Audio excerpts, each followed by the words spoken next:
Today, J.J. Redick looks for history, a chance at a 51-year-old scoring record that many thought would stand forever. And he has a lot of support here on the road at the sold-out Wachovia Center in Philadelphia. It's all part of Judgment Week, presented by Cisco Systems. As the #1 team in the country, Duke travels to Philadelphia to take on the Owls of Temple. Good afternoon, everybody. Mike Patrick along with Lenny Elmore. It's great to have you with us. J.J. Redick needs only 9 points for an all-time ACC scoring record, but he's facing a defense that's a little odd for most shooters and gives a lot of guys trouble, Len. They certainly do. When you talk Temple defense, you're talking a matchup zone. They start 6'6", 6'6", and 6'5" across that front line, the kind of size and length that has given J.J. Redick trouble in the past. Now, this is a team that's got to be able to double Redick on the wings and make it difficult for him, make him give up the ball. The last time these two teams played, Redick had 22 points, but only 8 field goal attempts, and all of them threes. Doris Burke will be working the sidelines for us. Doris has more on J.J. right now.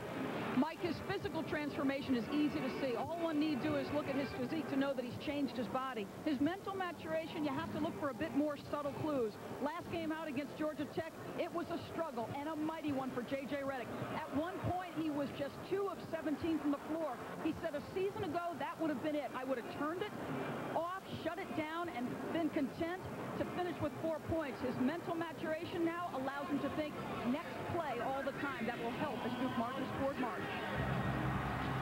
Doris, thank you very much. Len, how about your Star Watch this afternoon? Well, you can't have a Star Watch without J.J. Redick, averaging 32 points over the last 6 games.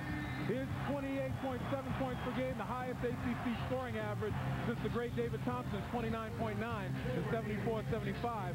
And Marty Collins, prototype 2-guard, top 5 in A-10 scoring, leads them in steals. He's got the size, the fluidity, and he makes plays for himself and others. Take a look at the starting lineups for both ball clubs. The familiar 3-guard setup for Duke: Paulus, Redick, Dockery, with McRoberts, the freshman, and Williams, the All-American, up front. For Temple, you've got Marty Collins and Mark Tyndale, along with Dion Dakins, Antoine Robinson, and Wayne Marshall. Dakins will be starting for a key member of this ball club, Dustin Salisbury, who is not in the starting lineup because he has a bad back. And hopefully he'll get some significant playing time today. This telecast available on ESPN HD, presented by the Dish Network. Over 20,000 people here at the Wachovia Center in Philadelphia. An awful lot of blue in these stands right here. This could be an away game, but the Owls are well represented. You can see some of that maroon out there as well. Mike Krzyzewski now number 11 all-time on the coaching win list. 674 victories in his 26th season as the head coach at Duke. And he went into the Hall of Fame the same year as John Chaney, the Temple coach. Both inductees a few years ago.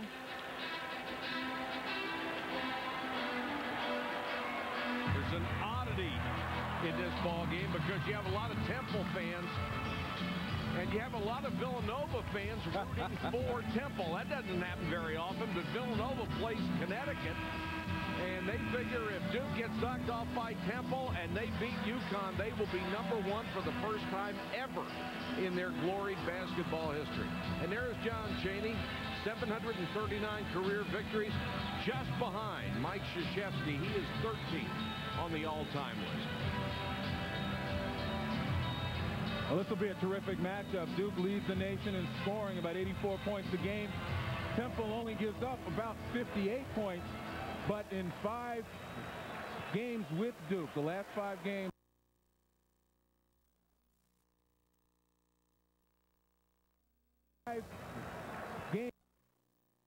so it seems as though Duke has got to solve. And Temple, as usual, leads the nation in fewest turnovers. They protect the ball beautifully. And that is so key when you're playing against Duke, not giving up those open floor opportunities in transition. Robinson controls the opening tip. Marty Collins, a very smart ball player, rarely turns it over from the point. And you see Collins being played by Sean Dockery. He's got an opportunity to post him and use his significant size advantage. Collins opens with a jump shot. I'll tell you what's at stake for Temple right here. They're struggling to get into the NCAA tournament at 15-10, 8-6 in the Atlantic 10. They beat Duke, and I'm pretty sure that the tournament selection committee is going to etch their name on one of the brackets. Redick hasn't touched the ball yet, and Dockery falls and lost it. Tyndale, 1-on-2, takes it in and misses, and Sheldon Williams, who averages 10 rebounds a game, clears. Paulus, the freshman point guard, nearly traveled. Now Redick, guarded by Robinson. Williams, baseline. He's been extending his range all year long. Well, he's going to have to do that against Big Wayne Marshall, who's about 285, and, you know, that's being less than generous. And Sheldon Williams with the ability to step outside, hit some threes, force Marshall to come out and guard him. Paulus, good hustle, knocked it away from Tyndale. Temple will control. You know, if Williams can turn and face, hit that 10-footer, he's also got the ability to put it on the floor. Far more mobile than Marshall. And that's what Duke wants to do against the matchup. They want to start inside out, force the matchup to contract, and then they can kick it to their shooters on the perimeter. Deontay Christmas checks in with less than a minute and a half to go in the game. You might say Christmas comes early. But I thought up too late. I sat up all night waiting to do that. Never thought he'd get in the ball game. 4 points for Marty Collins. Well, the last time these two teams met in Cameron last season, Collins had 23 points, 7 rebounds, and 6 assists. And again, it's his size advantage at the 2. Paulus sort of short-armed the pass, picked off by the Owls. Collins back, picked up by Redick, down into the corner for a 3, short. And McRoberts will come out with it. Antoine Robinson is a pretty good three-point shooter. Here's the double team down low. Williams will draw the foul. You know, we talk about Marty Collins, the prototype 2 at 6'6". Got away with a little bit of a palm there, but with his size, he's going to back men down. Sean Dockery, only about 6'2". Can't really handle Collins when he's backing down, and that's going to force Duke to help out. Williams is going to win the ACC rebounding title for the 2nd year in a row. He would only be the 11th player in ACC history to do that. And you talk about Williams, you talk about Redick, all they do each game out, it seems, is break some other record. So you look at those guys, you know, either Redick or Williams has led this team in scoring. And Williams really is, from a rebound standpoint, very few other guys on that team has led this team in rebounding throughout the season. No, he's virtually had it every single time out. Here's the big man, back it in against Williams, and a nice step through it, and he blew the layup. But Wayne Marshall not really accustomed to getting the ball that much down there and make his own move, but he's going to have to be effective. Collins, the shot, he got it and draws the foul. Marty Collins already with 6 points. Well, Marty Collins has a way of rising to the occasion. And again, we talked about the importance of this game, even though it's a non-conference game for Temple. And there he uses his size and his agility. Let's check in with Doris. Guys, Marty Collins, his senior year at Simon Gratz, the only year of organized basketball, grew up on the playgrounds of Philadelphia, was a senior starter, the only year in high school that he played a chance meeting. John Chaney steps off a plane after an NC State game, sees him in the gym, and the rest is history. His only other scholarship offer, guys, Coppin State. Coaches love to stumble into that kind of stuff, Doris. And then you saw the only chink in Collins' armor, only 60% from the line.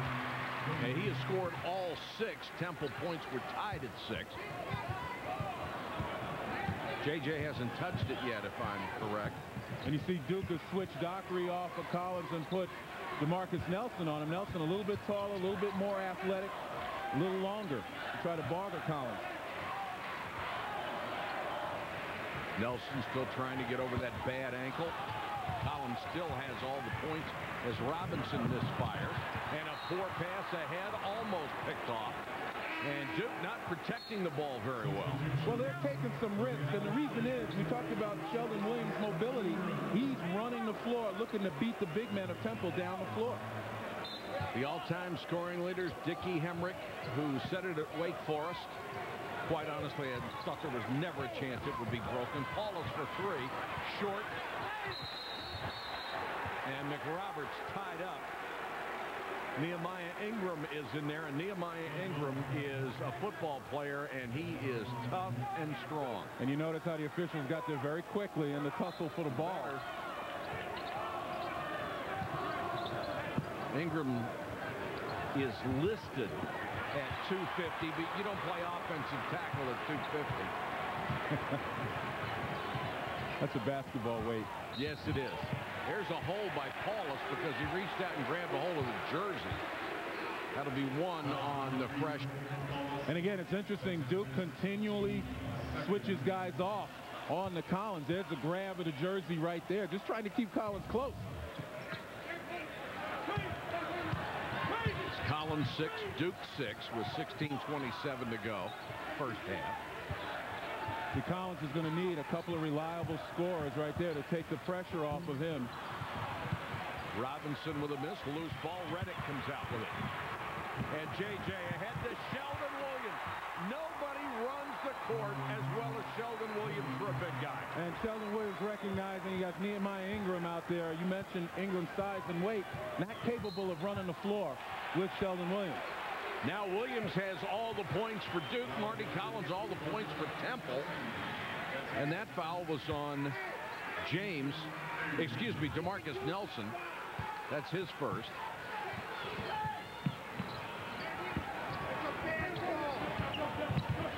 Collins trying to penetrate. 3-second violation. Coming up, the ACC's all-time leading scorer, Dickie Hemrick, talks about J.J. breaking his 51-year-old scoring record.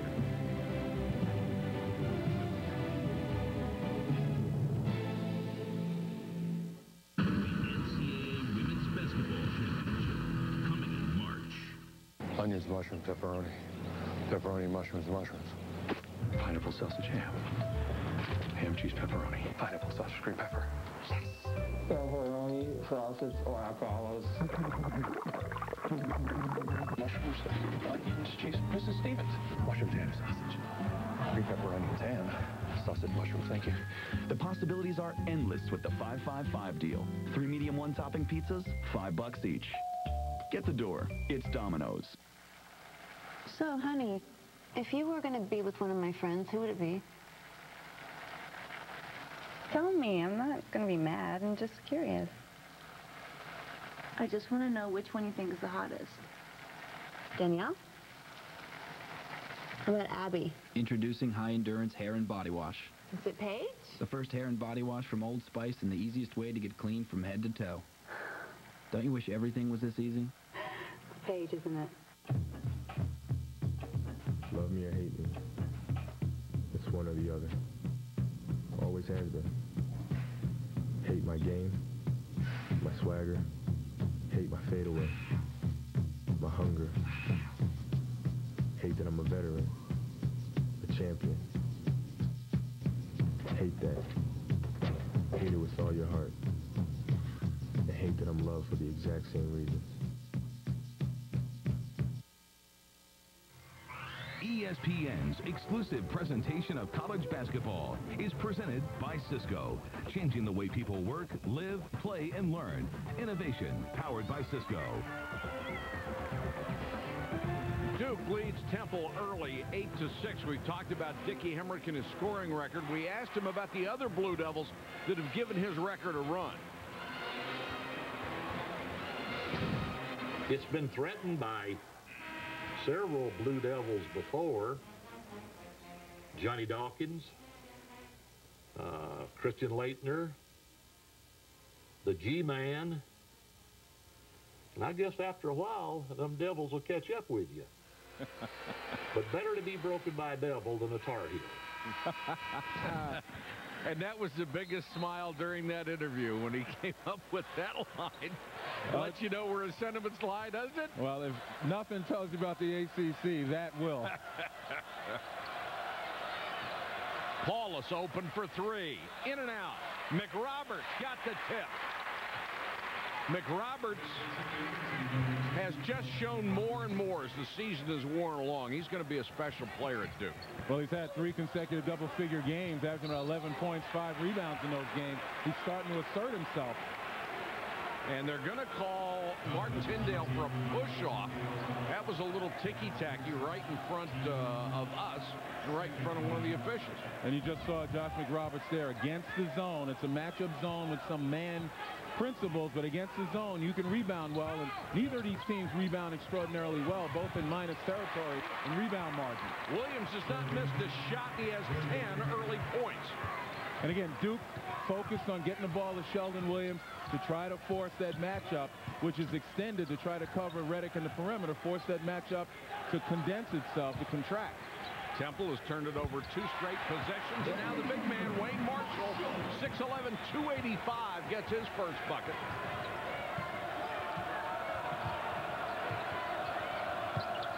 Nelson trying to penetrate against that zone and turns it over. Collins was ahead of the pack, but Dustin Salisbury couldn't get him the ball. Well, Salisbury, we talked about him at the beginning of the telecast, missed the Richmond game, their last game, with a sore back. Probably just a little rusty right now, not having played and not having practiced much, but he is so important. In 14 Temple wins, Salisbury's averaged 15 points, and in their 10 losses, he's averaged 5. So he's a guy that Temple sorely needs out there and involved in the offense. And he's as good a rebounder as they have. Nice pass by Marty Collins, and the easy layup for Dakins.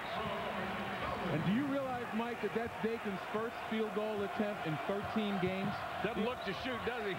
Averaged 16 minutes a game and hasn't been able to really put up a shot till now. J.J. Redick got his first shot, couldn't hit it out of the corner, and that's where this defense is vulnerable. Well, Dakins, a consummate role player out there to play defense and rebound. This is an added bonus right here. Hang around the basket a little bit, good things will happen as Marty Collins is double teamed and makes a play for somebody else. I mean, if he's not point blank, he's not shooting it. Kind of don't blame him these days. Tipped away, Williams retrieves in the corner, triple team. Good pass to McRoberts, and McRoberts fouled by Marshall. Well, that's good ball movement by Duke. College basketball on Judgment Week presented by Cisco Systems. Saturday evening, 2 more games. First at 6, the Iowa Hawkeyes against the Fighting Illini for first in the Big Ten. Then at 9 Eastern, the Jayhawks against Texas. And the Big 12 championship is on the line. They're going to give Dakins that last foul, his first, and not the second on Marshall. Marshall actually got it, but after the whistle. And actually early, a pretty good foul. Not to give McRoberts an easy one, forcing to make it from the line, and he misses the first one. 6'10" freshman out of Carmel, Indiana, McDonald's All-American. Really a pivot player and playing facing the basket for the first time in his career, and he has adjusted very, very well. You have to imagine next year he'll be back in the pivot, and they expect a lot of big things from him. Well, he has definitely shown some promise. I mean, you can't really compare him to Tyler Hansbrough, because Hansbrough has to be the man inside for Carolina. And doesn't he ever? McRoberts playing behind the best big man in America, probably, in Sheldon Williams. Temple trying to be very patient. Redick, who has improved his defense so much. Marshall over Williams. And Sean Williams does a really good job not committing silly fouls. If somebody has really good position on him, he just lets him go. There's not much else you can do. And see right there, he can't move Marshall out of the way. But he can get good position, though. Nelson! That's how valuable he can be to Duke. At 6'3", not only is he the leading high school scorer of all time in California, he was the 3rd leading rebounder at 6'3" in the state. Well, he battled the most athletic player on that Duke team, and he was down there when the big guys were out at half court. Nice play by Salisbury. Penetrates against Redick and scores. Temple back within 1. And you see the matchup, the middle guy, Antoine Robinson that time. It's kind of a 2-1-2 matchup. The middle guy is the one who runs and tries to get to the wings in time to stop any penetration. Robinson gets his first. Only the 4th team foul here in the first half against Temple. Non-shooting foul, and Duke will inbound. You can see when Robinson comes out at 6'8" on Redick's side, there's just not much room to do anything. Dockery wide open for three, short. When you got to make the ones that are wide open. And that's what Temple's defense right now is doing. I mean, they're not doing a great job on Sheldon Williams. They're not getting to him in time on the post. But they're forcing Redick and others to give it up and forcing Paulus and Dockery to kind of beat him. That's going to be a hold on Melchione trying to put pressure on full court. Number 1 on the senior. Pennsylvania native getting to play closer to home. 4th team foul now on Duke as Williams gets a breather. When he comes out, McRoberts able to go into the middle. Collins down the lane, switches to the left hand. That's what Marty Collins can do for you. He has 8. You really like his game, don't you, Leonard? Absolutely. You just saw a terrific change of pace dribble. Collins with a steal and then thrown away as Salisbury wasn't looking. Redick back the other way with a runner. His first 2. Now only 7 shy of Dickie Hemrick's record. But I tell you what, I've seen J.J. Redick play long enough. He's not thinking about the record. All he's thinking about is winning a ball game. And he's playing within the team concept. The focus is on getting Sheldon Williams the ball, and that's what he's done. Good defense on Collins, but then Collins gets the rebound. Marshall powers it up. McRoberts fouled him. Mike, you asked me if I like Marty Collins. I'll tell you, consummate 2-guard. Look at the change of pace. Just a little bit between the legs and then blows by. And again, using that athleticism to get to where he wants to be. How's business? We got new cars for our execs. What do you got? We've got a secure network. We don't have to commute. Check. Company barbecues? Secure network. We commingle 24/7. Yoga. Stress reduction. Secure network. No stress. Check. Espresso bar.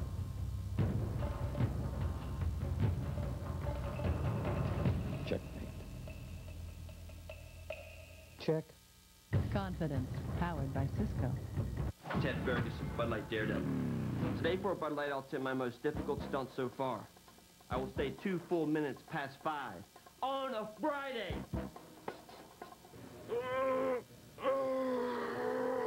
Hey, Ted. See you, Jesus. Hey, time! Get him up. Ted, get out. Ted, can you hear me? I need a Bud Light. Don't you give up on me, Ted. Refreshingly smooth Bud Light. Always worth it. Put that on my review. Oh, yeah. Have you ever heard of a man turning into a dog? Well, they all do eventually, don't they? On March 10th. Honey? Last night I turned into a dog. Then I turned back into being human. If you're tired of working like a dog. Objection, Your Honor. Mr. Douglas. Did you just growl at opposing counsel? It's time to unleash your wild side. Tim Allen. You sure you're okay? Yeah. The Shaggy Dog, rated PG, starts March 10th. Now it's time for ESPNU's pride of the program. In the spotlight, St. Joseph's.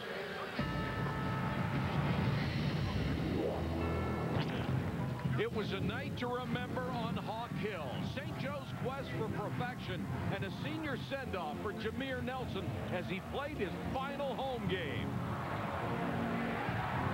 St. Joseph's will make history, becoming the first team to go undefeated in the regular season since 1991. More pride of the program features available on mobile ESPN. And in the A10 GW, how will they do with the injury to Pops Mensah-Bonsu? Charlotte is in second, and Temple at 8 and 6, really battling for a spot in the NCAA. They have not been to the dance since 2001. And this day and age, with all those teams getting in, that's a long drought. Well, it certainly is, but their destiny's in their own hands right now. Again, a win here would pretty much, unless they fell on their face going into the A10 tournament, a win here would pretty much, I think, lock it up, having a win over Maryland. GW, of course, one of the few teams left undefeated in their conference. The Colonials, with their best ranking since the early 50s, 13-0 in the A-10. And Carl Hobbs has just done a tremendous job, gotten that up-tempo game, pressure. Got some pretty good ball players that support it.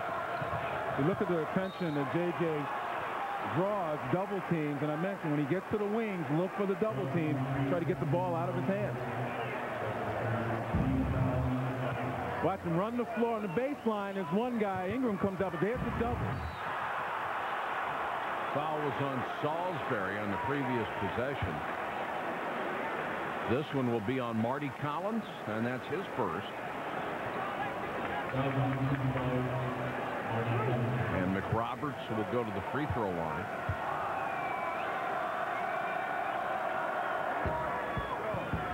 Got the roll.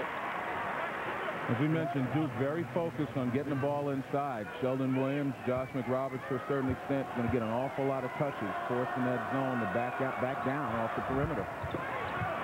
Williams with an offensive rebound. Great pass to McRoberts. What a play by Sheldon Williams. First the offensive rebound off the miss, and then the great vision, and McRoberts raced right down the lane to get the pass. Duke 20, Temple 17. I was helping a truck driver do his taxes, and he said, "Don't forget, I can deduct my union dues." And I said, "Not only your dues, you can deduct your logbooks, your seat cushions, motel bills, truck washing costs, truck loading and unloading fees, and possibly your cell phone." And he looked at me and he said, "You do this for all your clients?" And I said, "No, just for anyone who works for a living." The maximum refund guaranteed, or your return is free. H&R Block, in your corner.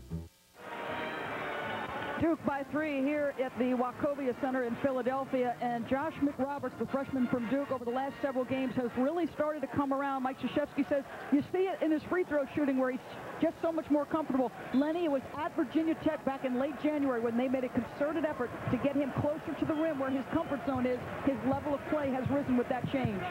Well, you certainly do, Doris, have to get guys involved and continue to remind them how important they are to the team. And talk is one thing, but if you start calling their number out there, then they start to feel it. And I think Josh McRoberts has really picked it up, primarily because his team now understands how important he is, and so does he. Salisbury for 3. Williams with another rebound. Duke with 6 offensive boards so far in this game and 7 second-chance points. And there's a travel on Paulus. Yeah, Paulus tried to stop, and it looked like the logo in the center of the arena probably had a little sweat on it, and he kind of slipped. To check those shoes.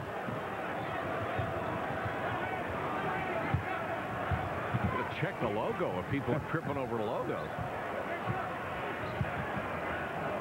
Collins picked up again by Dockery. Well, there's been a tendency sometimes when those lines kind of jump up and make you trip over it. Tyndale. Temple not getting a whole lot as Tyndale with the steal kicks it back out to Robinson into the lane. I'm going to say they're not getting a whole lot out of their defense or a whole lot out of anybody else but Marty Collins, but that time they solved both those questions. Well, again, the pressure on Paulus, and again, the size and length really gives them problems. Look at that. He can't get through the middle because he's got 6'5" and 6'6" blocking his pass, and when they extend their arms, it makes them really long. Dockery, nice dish to McRoberts. Has it blocked. Salisbury, the second man, got a chunk of it.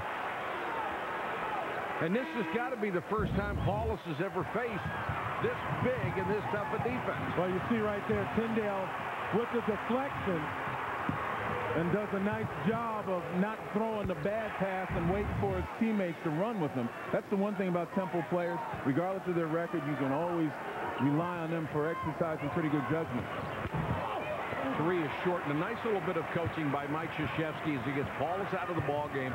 He's not yelling at him or anything. He just tells him what he wants him to do as he brings him out of the ball game and lets him watch a little bit from the bench. And that was a great example of what Sheldon Williams does in changing shots, and now he beats his man down the floor. Boy, he hustles. He just hustles constantly. And we've talked about this several times this year, Len. Because of all the publicity J.J. Redick rightfully gets for the brilliant shooter and scorer and leader and everything else that he is, it tends to overshadow Sheldon Williams, and that's a shame because he's such a great player in his own right. Oh, absolutely. And my point all along has been when you talk player of the year, you know, Adam Morrison or J.J. Redick will in all probability get it, and they will deserve it. But you can't talk about defense.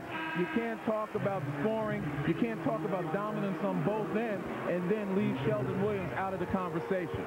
And you can't talk about possibly winning a national championship if Sheldon Williams is not an integral part of it. Well said. Well said. The time he has his only 4 game of the season against Georgetown, Duke loses. Only had 4 points that game and really wasn't a factor down low. So it shows you how important he is for this attack.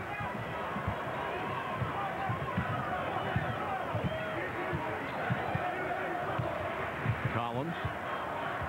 DeMarcus Nelson back in on him. Basically a 1-4 setup, and then they spread out. Collins. Good defense by Nelson. Robinson.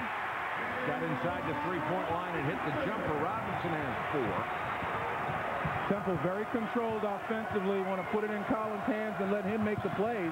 The defense is going to focus on him. He'll find people. Tied at 21, and Sheldon Williams is just on fire. Nehemiah Ingram is in there to guard him now, and you just can't stop him. 13 points in the first half for the All-American. And you saw the bump there by Ingram with Williams, and Williams kind of looked at him and thought a second. But that's an offensive tackle I might have to face up. Robinson picks up his dribble now to Collins. Got inside. That mid-range. Got inside his defender, and Williams is there, and he beat him on the jumper anyway. And that mid-range is unbelievable. And again, Sheldon Williams beats his man down the floor. And Nehemiah Ingram, who was labeled by his own coach last year, John Chaney, as a goon in that hideous incident, with a hard foul against Sheldon Williams, and both players woofing at each other. Well, Mike, that essentially, that's a push right there, trying to stop him from scoring. Now, 2 ways to look at that. One, yes, Ingram will foul you hard, no question about it. But when you're a big guy in today's game, you got to expect to get bumped around and knocked around. And when you're a very good big guy, you got to expect people to come after you. Sheldon Williams did a nice job of holding his cool. But, you know, there have been complaints about Ingram. He steps on your feet down low. He pushes you in the back. He does a lot of things. You know, when I played, even that many years ago, you had people that were willing to come in the game and try to get you off your game by playing you very physically. Now, that was not a dirty play. That was just a hard play. But, unfortunately, Ingram's reputation precedes him. Oh, just years ago, just about everybody had one of those guys. I mean, you'd see coaches recruit football players to simply come out and be a hatchet man. Well, you want guys to take up room for sure, and you definitely want guys. Here's Ingram again away from the basket, and they're going to get Ingram for an offensive foul.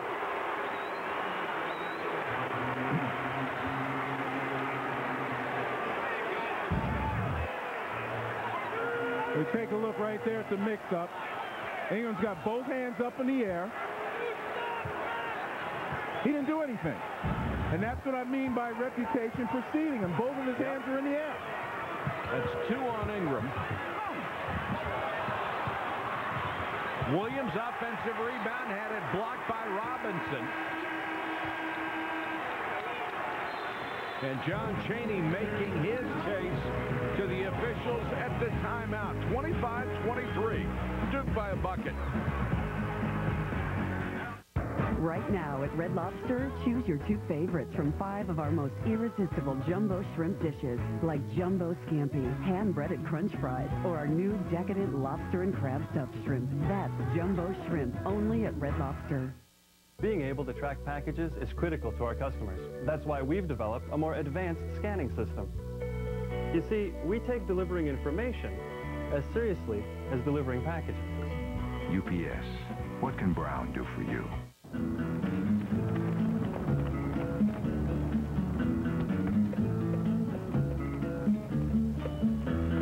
Sweet, sleepy, warm, summer nights.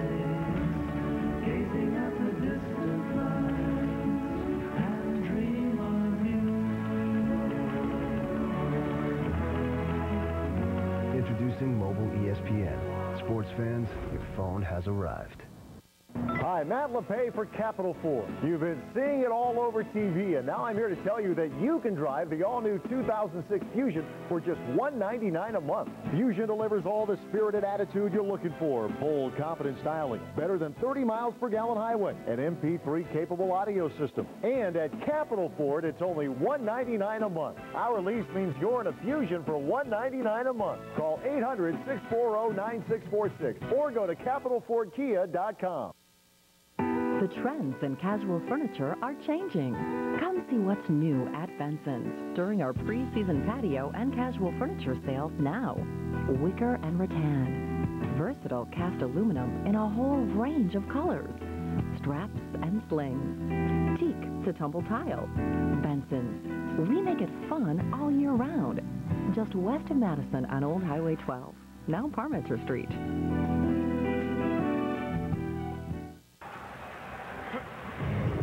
February, when St. Joe's played against Temple, John Chaney sent Ingram up to rough up the Hawks. Ingram broke John Bryant's arm on that play. Chaney was suspended for the final 3 games of the regular season in the Atlantic 10 tournament. Actually, he suspended himself. Ingram had 5 fouls in 4:02 of that ball game. Tonight, we've already had a couple incidents, Lenny. Yeah, and the one hard foul was definitely called a foul. That time with both hands up in the air and the defender's coming underneath him, he's trying to turn around. Certainly there's contact, but that's the situation where his reputation now got him those fouls. Let's check in with Doris.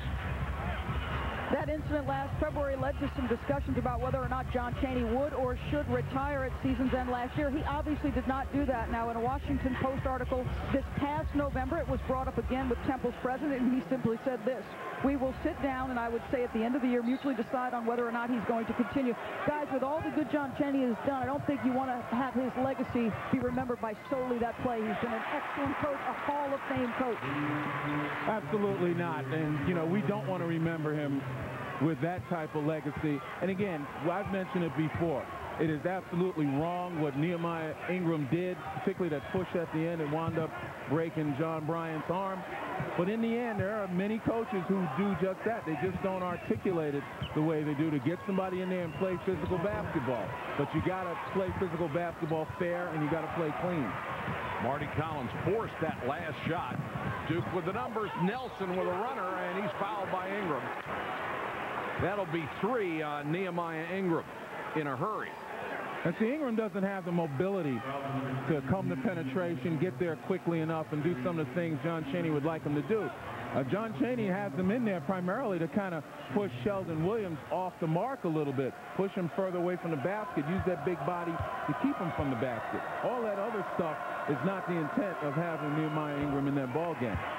Nelson short on a free throw. That was the 10th personal against Temple, so Duke will shoot 2 the rest of the half.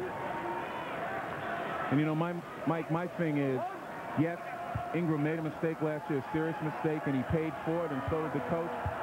But, you know, this is another year, and you can't use that against him to make calls. And he also has to recognize that he is the center of attention. And anything that's even borderline, he's got to refrain from. Otherwise, he's hurting his team. It's going to be a foul on Nelson. And, of course, it has nothing to do with the crew that's working today's game. They're doing, I think, a good job outside of that one call. But last year's crew was just as at fault as John Chaney and Ingram were because they let it go on. And that's so important early for the officials to try to control the game. And I can live with the foul that they call on Ingram that might not have been a foul simply because it's going to make it a tighter and more controlled game from a physical standpoint. Both teams are now on notice. Plus, they've called this whole thing pretty closely. And this will be a jump ball situation, and the ball will go back to Temple on the alternate possession clock.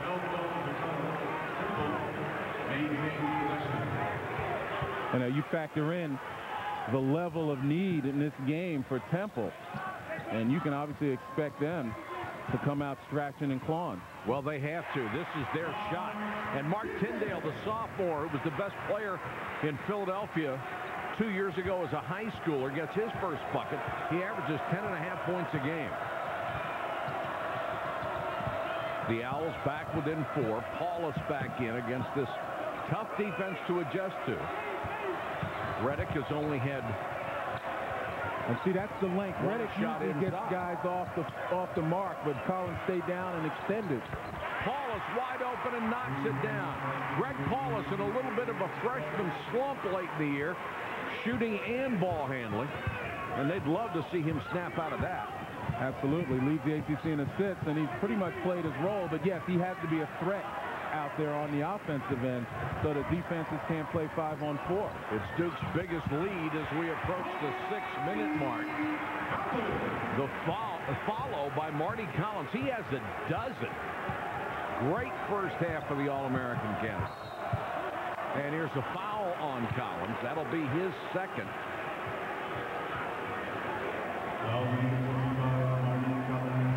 J.J. Redick, 4 points in the first half in his last time out.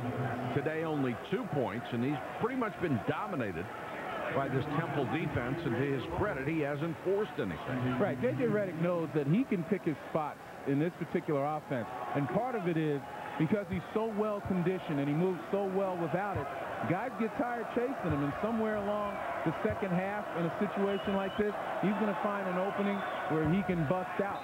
And he's just waiting for that opportunity. He and Marty Collins are so much alike in that regard. They just play virtually every minute of the ball game. Both of them lead their respective conferences in minutes played. And Collins will sit right now with that second foul and 5:50 to go. Paulus rolls this one in. And it's a critical time, obviously, for Temple. You know, it can't afford down 6, can't afford to turn the ball over. They've got to be able to match Duke in scoring. Boy, from the pro line. And beyond. Christmas just launched one. Redick open and off. He's missed 2 threes, one out of the near corner and one here. And now we've got pushing and shoving again. Everybody a little bit chippy today.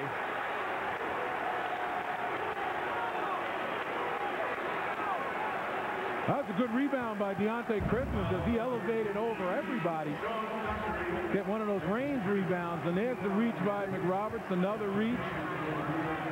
Oh, and Christmas. And some words. Yeah. Well, Christmas kind of threw an elbow, nobody in the general vicinity right there, and then Christmas initiates. Yeah, and Dockery got the foul. And again, you can't discount the emotion, particularly on the Temple side, because of what this game means for them. But you got to hold and rein in your emotions. Channel it towards your play. Christmas misses the free throw. That was the 17th foul, so it was a 1-and-1. And the freshman from Philadelphia couldn't hit it. Temple so Duke with a chance to extend the lead. Temple only 60% from the line, so. Redick, bad pass, couldn't hit McRoberts. 8 turnovers for the Blue Devils in the first half. Williams got a piece of it, and Ingram able to pull his hand back, and he didn't touch it. Christmas will come out, and Dakins will come back in, along with Salisbury for Temple, as Ingram will sit as well. 3 off the inbounds play, and a beautiful shot by Robinson. He has 7. Cuts the lead in half.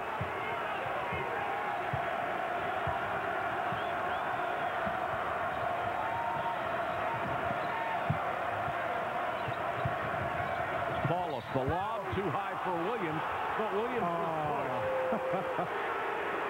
Didn't like that call? Well, when you're battling for position, all of a sudden the lob comes and you're jumping up. You know, your bodies are already there. As I said, when you're big guys underneath, some contact, if you're going to allow some contact, that's the kind of contact you got to let go. I mean, both of those guys are banging up against each other. All of a sudden, Williams goes up in the air. The contact is still there. And it looks as though the guy moves underneath him. Well, one of the fans thought it deserved a one-arm salute, obviously. Williams, who is now 5 out of 7 from the line, has 15 first half. You see where he is at both? Well, he's backing up. Dakins is backing up a little bit. So, yeah, I would say that was probably more of a foul than not. Dakins trying to hold his position down low. But in the end, again, that pass came out of nowhere, and it was fortuitous that Sheldon Williams even saw it to get up in the air.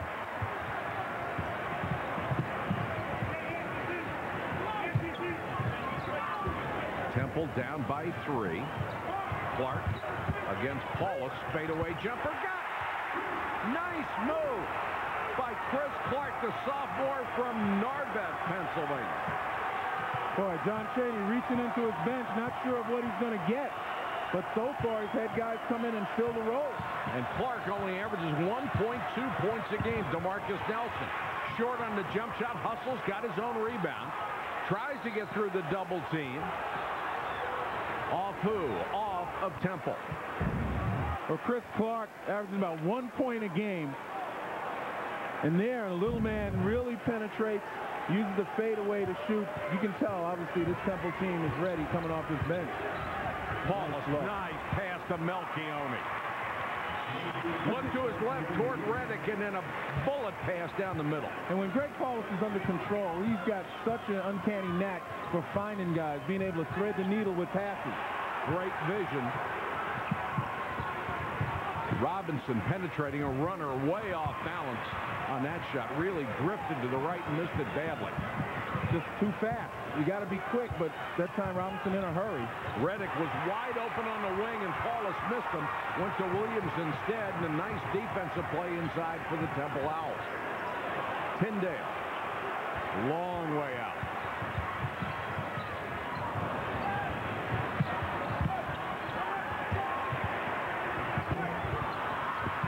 Three is short, and Williams snags another rebound. 6 for Sheldon Williams in the first half, who was averaging 18.6 points, 10 rebounds a game. And it just shows you how important rebounding is. If you can hold the team who's trying to make a comeback to 1 and out and then capitalize on the other end. Redick missed it badly. Melchione saved it back to Redick. And how many times have you seen him miss a wide open 3? 5, 6 maybe? Right now, I think J.J. Redick is out of rhythm, and I think that this matchup zone has had a lot to do with it, and the fact that he's had to play pretty tough defense, and he's been successful at playing good defense thus far. Salisbury's got him one-on-one right now. Pull-up 3 by Salisbury, way out. Williams snatches down his 7th rebound. Duke still leads by 3. Both teams a little cold right now. Well, if you're Temple, you like to see a little bit more ball movement and get the Duke defense out of whack. Paulus was open, now Redick. Paulus wide open. Oh, what a pass to Sheldon Williams. Kid has such great vision. He was an All-American high school quarterback, and you've got to have vision to do that. 17 points for Williams. Not only do you have to have vision, you have to have foresight, and I think Paulus saw that lined up before he even received it. Kicked out of bounds by Mark Tyndale, an unforced error, and it's 37-32. Duke by 5. They'll have the ball when we come back. Right here, this is MSG. We call it the Garden. There's tragedy everywhere. It's something that you want to get your family away from, and that's what I'm trying to do. My brother's about to do something that a lot of people don't get a chance to do. The pro scouts made me a little uneasy. The word is that you're going to the NBA. They don't listen to that. ESPN Original Entertainment presents the defining year of Sebastian Telfair. Going all out for me, my family, and my team. Through the Fire. Premieres Sunday, March 12th at 8 p.m. Eastern on ESPN. I thought we were here for a meeting. We are. So why are you on your laptop? I'm emailing you. Check your inbox. Now? Now. We can talk. It's a private club. As private as our network. I'll check my inbox.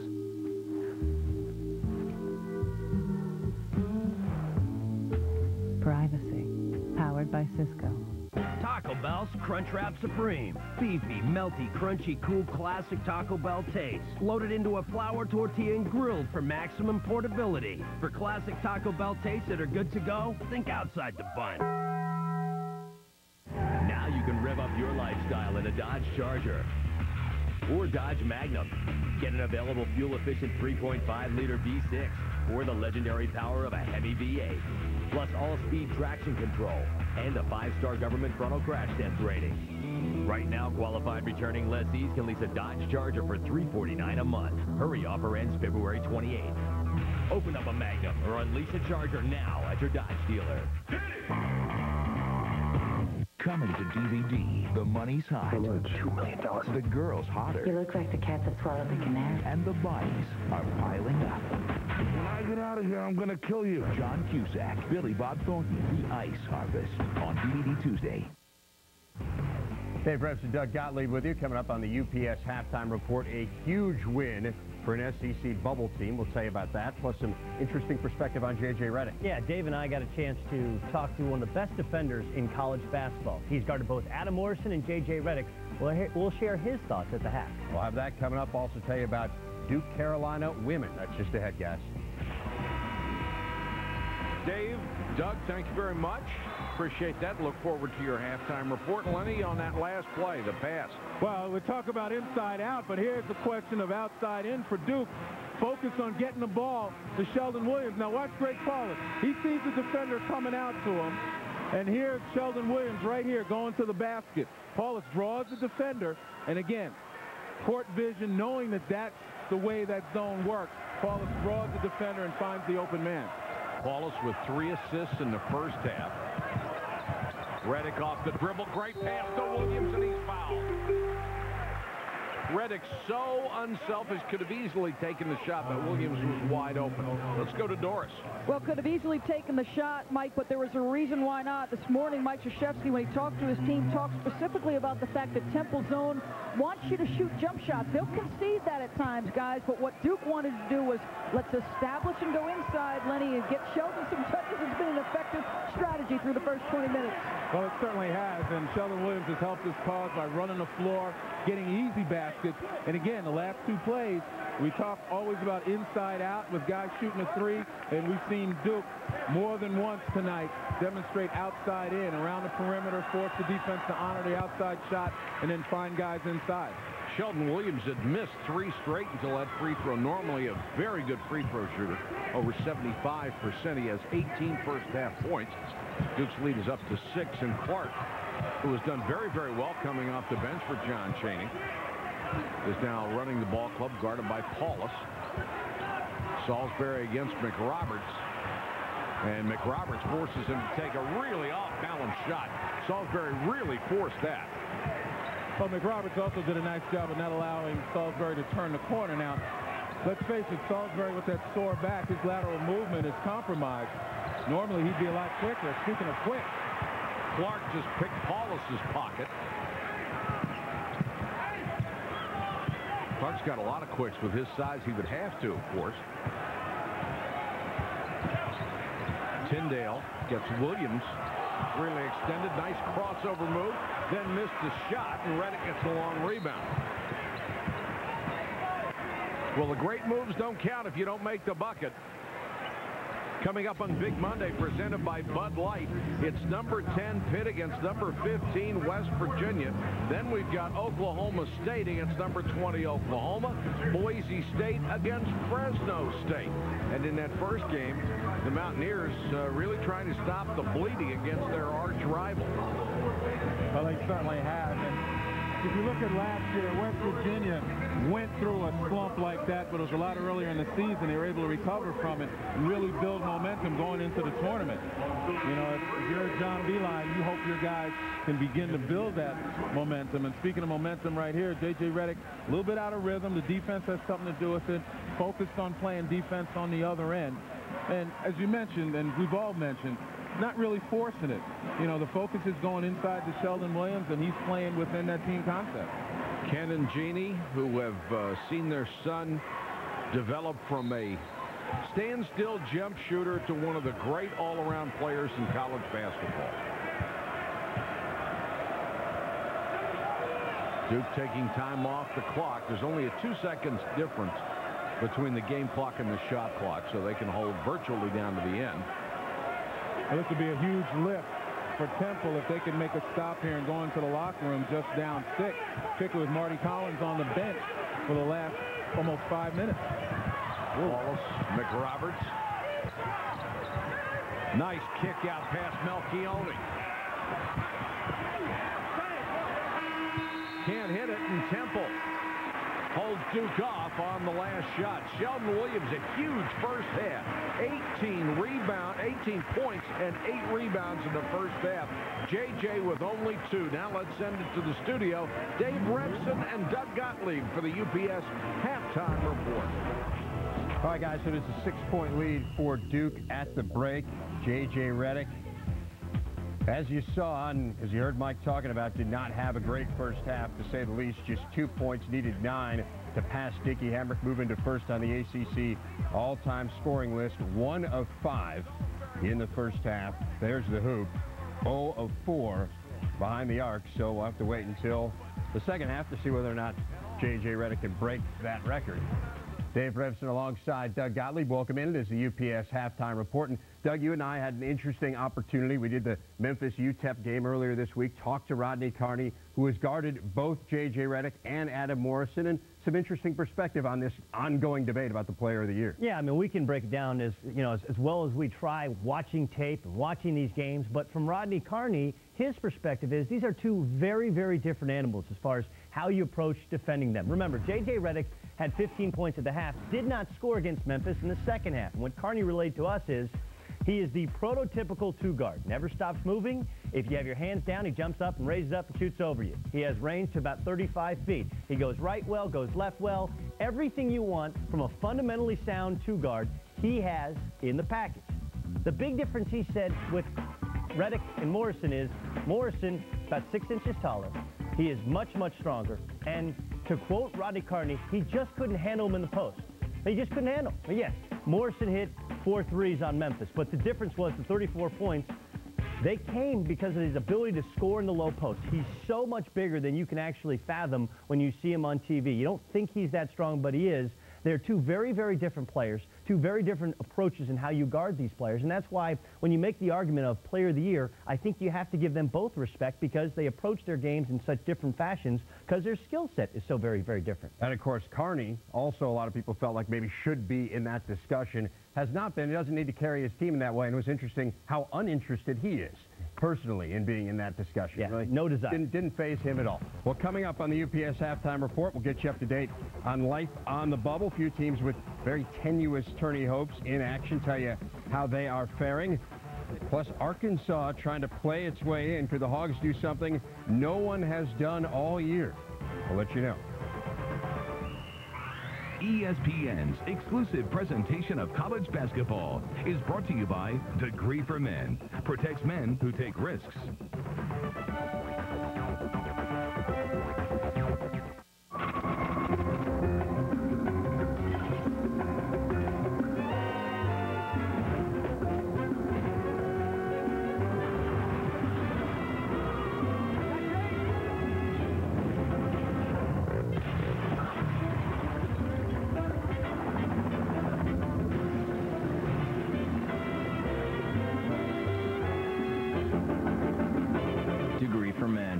Times the protection for men who take risks.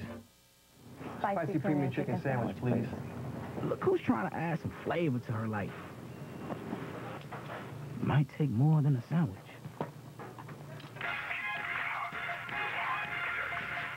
Hello? Find spice where you least expect it. McDonald's new spicy premium chicken sandwich. Tender real chicken breast with a bold blend of chipotle spices and fresh toppings on a honey wheat roll. The hot new flavor in the premium chicken line. I'm loving it.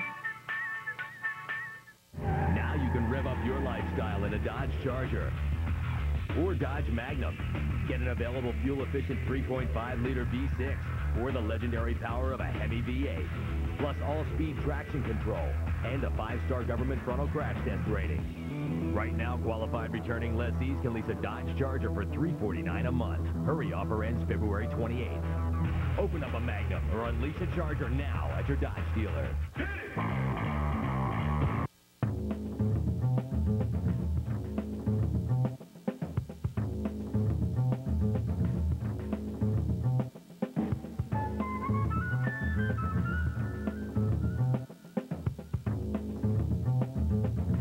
The 2006 Passat with 120 not-so-standard features.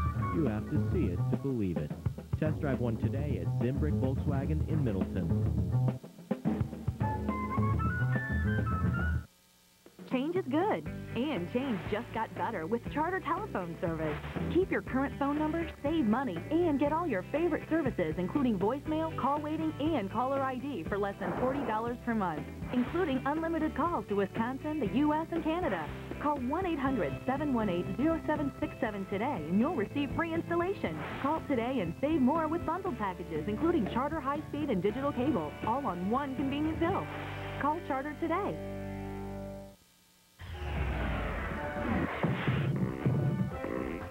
This halftime report is delivered by UPS. What can Brown do for you? Duke on top of Temple, 38-32 at the break in Philadelphia. It's Judgment Week presented by Cisco Systems. Rolls on. Let's get you up to date on Arkansas. Fresh off wins over Florida and Bama, going to Tennessee. Vols 13-0 at home this season. C.J. Watson wearing number 53 in honor of the great Bernard King. Hits there. Vols by 6 at the half. They were up 14 with 8 minutes to go, but back comes Arkansas. Eric Ferguson, the big three, Doug. Yeah, Eric Ferguson set up off a Ronnie Brewer pass, as is this other beautiful pass from Ronnie Brewer, the 6'6" point guard, doing some things, bringing the Hogs back. On out, Tennessee down 3. One last shot at it. They get it out to Juwan Smith. Misses that one, and Arkansas, first win in Knoxville since '94. They beat the team that was number 3 in the RPI coming into today. As we take a look at the Hogs' resume, obviously the RPI numbers won't be updated until the end of the day, but Doug, 3 straight impressive wins. Not just that, they come from 18 down against Alabama at home and win, and 14 down on the road at Tennessee and get a win. I got to tell you, barring an epic collapse against Auburn, Mississippi State, Arkansas probably in the tournament. Haven't been to the tourney since 2001. Michigan and Ohio State both coming off very impressive wins. That's impressive. Brent Petway, the reverse jam there. Wolverines down just 3. Later in the first half, it's Terrence Dial. Perfect seal and absolutely beautiful delivery. Still in the first, Ohio State by 4. J.J. Sullinger, that's what they do so well, lead the Big Ten in three-point percentage.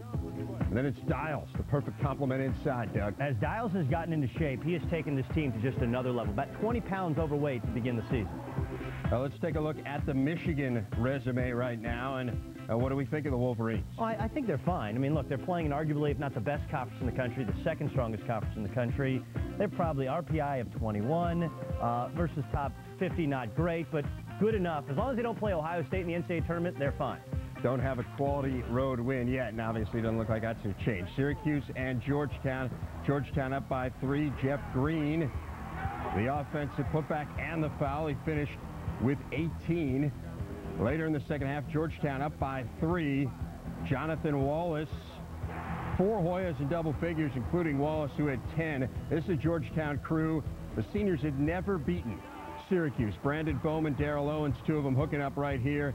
They have beaten them now as Georgetown wins at 68-53, and Syracuse still, with just 2 wins over the RPI top 50, Doug. It's not very impressive. Yeah, I'm not sure that the win at DePaul, if they can beat DePaul on March 2nd, I'm not sure that totally puts them in. Villanova at home, then they'll have a chance at Madison Square Garden. This is going to be a very shaky selection Sunday if they don't beat Villanova at home to conclude their season. 1-4 against ranked teams that only win against West Virginia on Big Monday.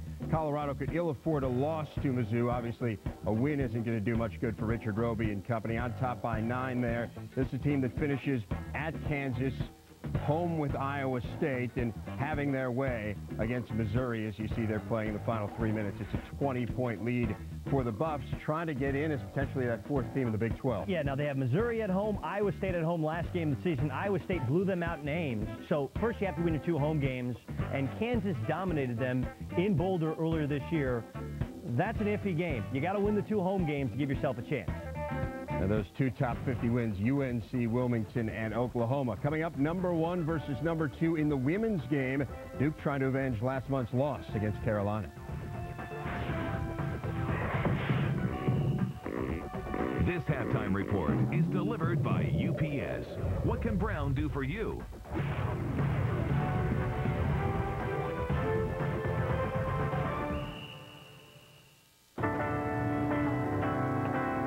What's the difference between 10:30 a.m. and 10:31 a.m.? 365,000 very obsessive people. UPS delivers more packages on time than anyone. Right now at Red Lobster, choose your two favorites from 5 of our most irresistible jumbo shrimp dishes, like Jumbo Scampi, hand-breaded Crunch Fries, or our new decadent lobster and crab stuffed shrimp. That's Jumbo Shrimp, only at Red Lobster.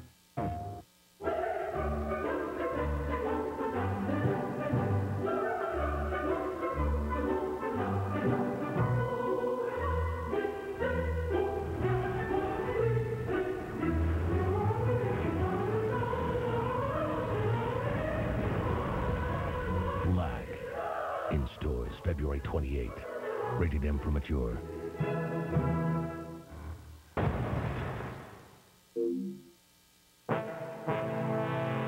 They are the kings and queens, the potentates of the road. We recognize them by their restless wing-tipped feet. We support them with new, thicker mattresses and lay the freshest fine white linens at their feet, an offering of respect. Our beds, ourselves, courtyards changed it all for them. Rest well, my liege. Rest well.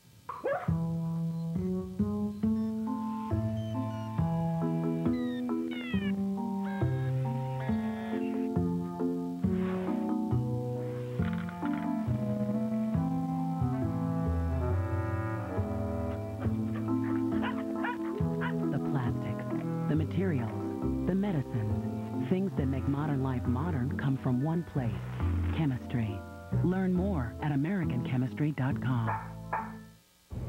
If our own government was responsible for the deaths of 100,000 people, would you really want to know? In a future ruled by fear. I want this country to understand what terror really means.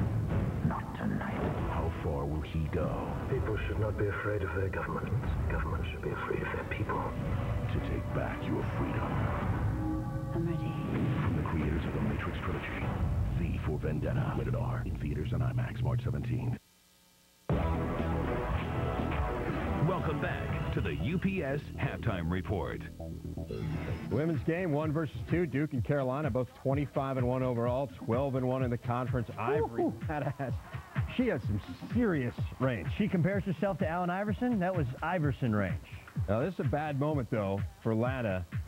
Check her out there. She lands awkwardly on her ankle. Take a look at it again. Lada would leave the game temporarily, limped off to the bench, would be carried to the locker room, but she did return for the second half. And that good news for Carolina. This even better, up 13. That's Duke's largest deficit of the season. Still 13 minutes to go. Duke on top in the first half. The men against Temple, Sheldon Williams, 18 at the break. It's a 6-point lead. Second half coming up from Philly.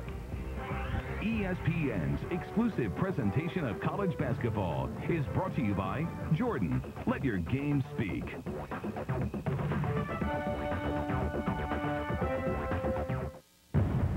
How's business? We got new cars for our execs. What do you got? We've got a secure network. We don't have to commute. Check. Company barbecues? Secure network. We commingle 24/7. Yoga. Stress reduction. Secure network. No stress. Check. Espresso bar.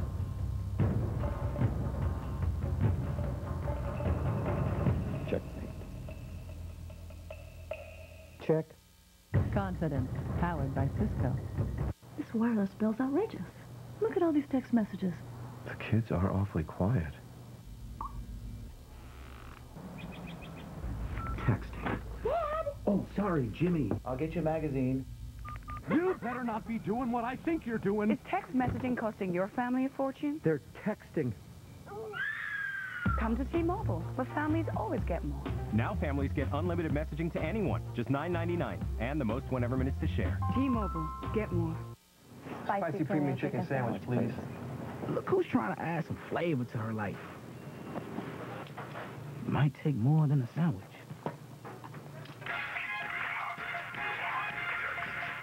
Hello? Find spice where you least expect it. McDonald's new spicy premium chicken sandwich. Tender real chicken breast with a bold blend of chipotle spices and fresh toppings on a honey wheat roll. The hot new flavor in the premium chicken line.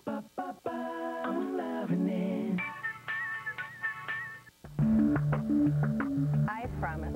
I promise. promise to greet you promptly. I promise. I promise to listen, then provide you with all the information you need. I promise to fix it right the first time. I promise to treat you with respect and provide you with a hassle-free environment. I promise. At Zimbrick Eastside, a promise made is a promise kept. Matt LePay for Capital Ford, where you can buy certified pre-owned vehicles with 4.9 financing. We have dozens of Escapes and Explorers in stock. See them all at capfordused.com. Capital's certified vehicles feature a 6-year, 75,000-mile limited warranty and 4.9 Ford factory financing. We have certified Tauruses with financing at 4.9%. All used vehicles come with Capital's exclusive Tires for Life. Call 800-640-9646 or go to capitalfordkia.com.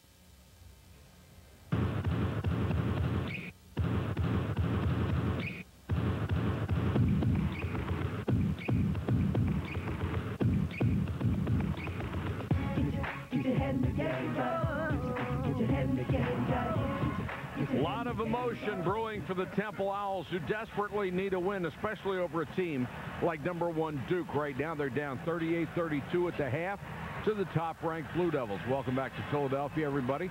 It has not been vintage JJ, but we pointed out at the top of the show, this defense is not designed to let shooters get a lot of good looks. Absolutely, and JJ really has only had a couple of them. He's been pretty much hounded all afternoon by this matchup zone. There he's double-teamed. Got to give up the ball, and then when he finally gets a good look, the guy's in his face, kind of out of rhythm. But it's been Sheldon Williams to the rescue. He's been able to play terrifically. 18 points in the first half in the paint, and then beating his man down the floor. And the focus for Duke has been getting the ball inside. And so you got to appreciate J.J. Redick for the fact that he's not forcing anything. Georgia Tech, he had the same difficulty, long, lean defenders in his face constantly. But Redick also today, you look at his line, he's got 4 assists. So he's not just standing out there upset about the fact that he's not getting the shots he wants. And because he is a complete player, he has helped Duke to a 6-point first-half advantage. Good ball movement by Paulus. Docker gives it back to the freshman. He tried to dump it off to Williams. Temple got a hand on it. Shot clock continues to run the lob to McRoberts. Oh, was that pretty? What a little athleticism will do for you. And we talked about Josh McRoberts coming into his own right there. He was ready. A little good eye contact with his fellow freshman, Greg Paulus. McRoberts has 8, and Duke with an 8-point lead, its biggest of the ball game. Well, the keys to these games, to this game particularly, has been rebounding. Duke plus 14 on the board, which is an advantage they rarely have on anybody. Tyndale out of the corner, way short on a 3. Nice move by Marshall as he got the rebound and drew the foul on Sheldon Williams. Let's go to Doris. Guys, Temple locker room discussion focused on transition defense. They were outscored 8-zip and fast break points, mostly on runouts by Sheldon Williams. They also talked about hitting the offensive glass. Duke's strong side defense is so good, they feel like they should be able to get to that weak side. For Duke, they talked about playing a little bit looser. Their staff felt like they played tight. In particular, guys, Paulus, Dockery, and Melchioni have combined 2 for 8. That zone is focused so heavily on J.J. Redick that those other guys have got to play fast and free, in Chris Collins' words, guys, and be ready to hit those jump shots when they're uncontested. All right, thanks, Doris. Marshall missed the first, gets the second. And, Mike, I'm surprised a lot of teams haven't done that. Try to take Redick and do the best they can on Williams on the block and force the other guys to hurt them. And Greg Paulus ended the half with 5 turnovers. J.J. buries the 3 against Tyndale, and it's 43-33 Duke. J.J. now needs 4 points for the all-time ACC scoring record. And I talked about Paulus's turnovers, 9 Duke turnovers in their first half, but those are the things that'll erase it. Duke only 2 of 13, ending the half from beyond the arc. They can start opening up this defense. They're going to get better looks. Boy, they really need a couple of big buckets from Marty Collins. He is their go-to guy. Being guarded by Dockery right now. Gives it up to Tyndale. Now back into Marshall. That last foul, by the way, against Duke was on McRoberts and not the big guy, Sheldon Williams. Dockery to Williams, can't hold it. We talked about J.J. Redick not being in rhythm and the defense bothers him. There he breaks wide open. Same shot he had in the first half from the corner. and this time got himself squared up. And there are he the is numbers for shaving Hendrick. it down. JJ only 4 shy. Here's the steal by Paulus. Redick by Robinson. Robinson got a piece of it. No call. Next, Mike Krzyzewski up off the bench. And probably should. Look like Redick got fouled on the arm. Kicked away. McRoberts ahead. Dockery with the easy layup. And Duke now up by 12. They can streak as well as anybody on the face of the earth. And it's been so uncharacteristic for Temple. Duke's vaulted out to this lead primarily because of turnovers. And Duke in transition. 7 turnovers for Temple. They lead the nation in turnovers per game, only 7.5. So they've already used up their game average with 17:28 to go. And Dockery just picked up his 2nd foul. And you've got to credit that to the Duke defense. They overplay, they guard against the threes, and they make you pay if you make a mistake.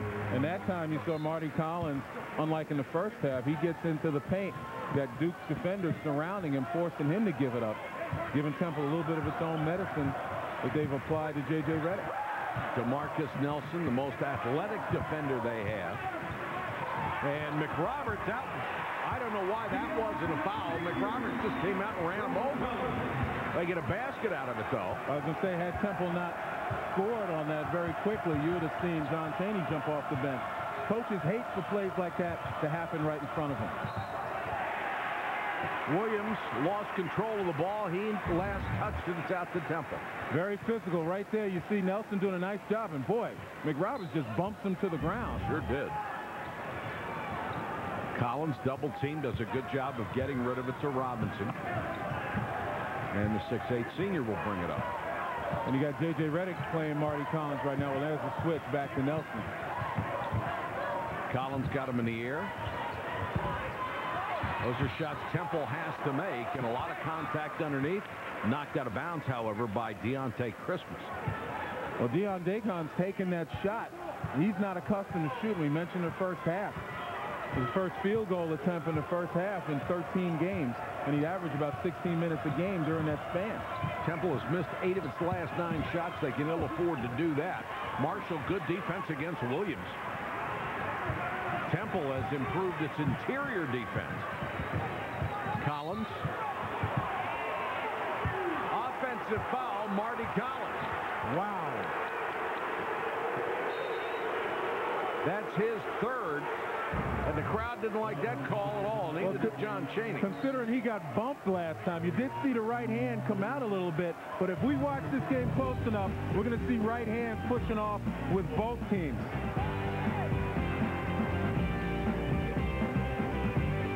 NCAA Women's Basketball Tournament coming in March.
Sweetheart Brownie Blast. Sonic's got it, others don't. Treat your sweetheart to the sweet taste of chocolate brownies and cherries blended into a creamy frozen treat.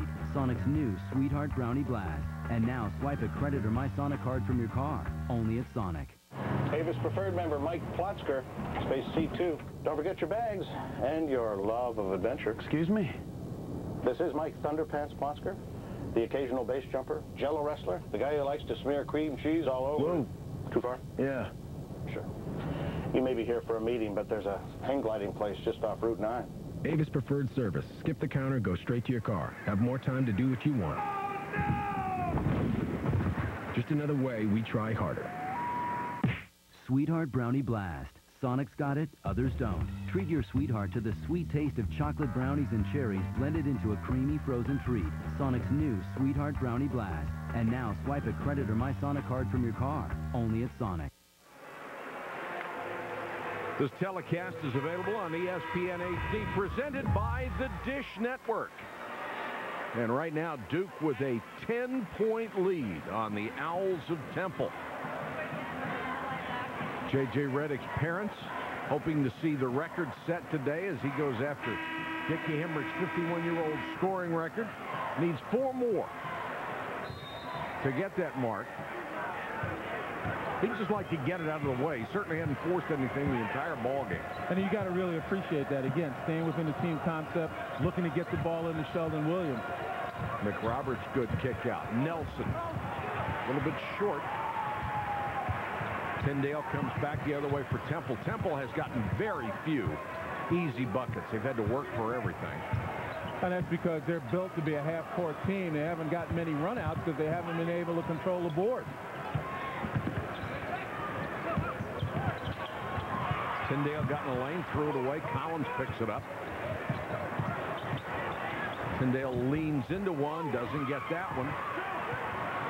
And Sheldon Williams, who is working on another double-double, is already up to 9 boards. Double-double's just a given for him these days. Oh, they certainly are. I mean, he's had 52 in his career. Nelson, nice cross-court pass. Paulus open for 3. Nothing but the bottom of the net, and it's 48-35. Duke with its biggest lead. Paulus has 7. And that's why it's so important for Greg Paulus to be a threat. So many teams now are going to load up on trying to stop Redick and some of the other guys, and he's left wide open. He's got to make the defenses pay. Melchione with an obvious foul at midcourt, but Mike Krzyzewski likes to hustle. Timeout, 15:04 left in the ballgame.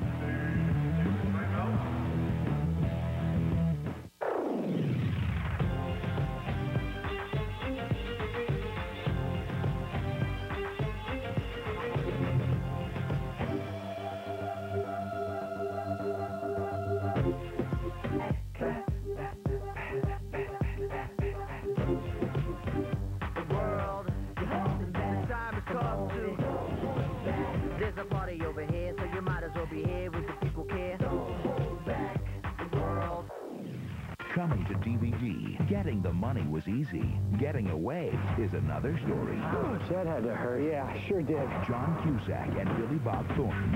If I took his gun, guess he must have another. Must have. The Ice Harvest on DVD Tuesday. I've traveled every road in this here land. I've been everywhere, man. I've been everywhere. No matter where you're headed, there's a Choice Hotel nearby, including Comfort Inn, Comfort Suites, Quality, Sleep-In, Clarion, and Mainstay Suites. Right now, just stay 2 times and earn a free night with Choice privileges.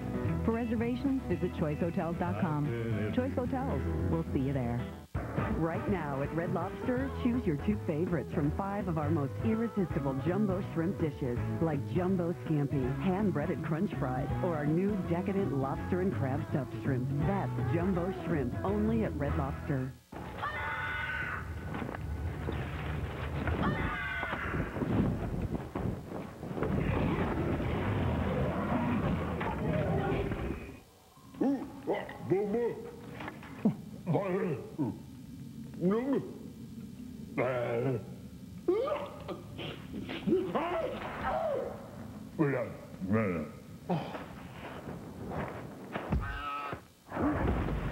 Next time, use FedEx. Duke with his biggest lead against Temple, and the Owls, Lenny, throwing everything they can against J.J. Redick. Well, certainly in an attempt to try to keep J.J. Redick from gaining his rhythm. Instead of the matchup now, Temple goes to the box and 1. And pretty simple, here's the box right here. You see these 4 defenders in the box, and there's the 1, the man-on-man. And you can tell it's the box and 1. The 4 guys play zone, and Redick goes across the zone, and the man follows him. And that's how you can tell, and that's why Paulus was wide open. J.J. Redick has 16 straight games where he scored 20 or more. Going to have to go some to do that in this ball game. has 5 points, needs 4 more to break the record. Marty Collins, boy, he needs to get hot. Collins with 14 points, and those 14 are big because Temple only has 37. And Mike, Marty Collins can get that shot anytime he wants, and you're right. At some point, he's going to have to make up his mind. He's going to do that until Duke adjusts. Paulus was wide open, got it to Williams. Nice touch. Sheldon Williams with 20. Well, Duke continues to get the ball inside. The Temple's not going to adjust and double team him. He can keep going into him. And even when they do double, go into him, and Williams will have to find the open man around the perimeter. Well, that's the downside of so much defensive focus on Redick. You can't guard everybody. And Williams has really hurt him, and the other guys have stepped up as well. Here comes Paulus on the run. Has Redick on the wing, looks for him for 3. A long 3, and he was short on it. Boy, he didn't look like he didn't even have legs under that. No, he didn't. That short. Looked tired. Nice. Collins with the scoop, wouldn't go for him. There's the follow. And you know what? I don't even think he intended to shoot that first one. He looked as though he was just going to throw it off the board because he had no shot, get the rebound and lay it back up. Talk about him only playing 1 year of organized ball and his basketball growth on the playground. That was absolutely a playground move. He's a very smart kid. You know, Marty Collins doesn't have numbers here, but he has to make something happen. He weaves through the defense. He just gets it up on the board. Yeah, you're right. Just enough to go get the rebound and lay it back up. You are right. And Marty Collins climbing the ladder of scoring greats for here for Temple University. And back to the point I made earlier, they score so few points normally that for him to be that high on that scoring list is remarkable. Redick goes down, some contact, no whistle. He tried to split the defense that time and tripped. Salisbury now back to Collins. Paulus forcing him to go baseline where there's some help. Missed the shot. Boy, what a block out by Ingram. Holy cow. Watch J.J. right here. They're on the boxing one. The man comes in. He tries to split the D and just pretty much trips and loses his dribble. Good no call. And it was a good thought as well because there's plenty of room there. Dockery almost got the steal.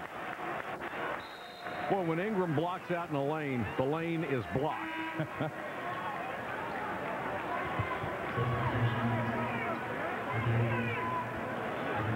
Looks like he's trying to spring somebody to end around or something. Tackle on the football team, played a lot of special teams.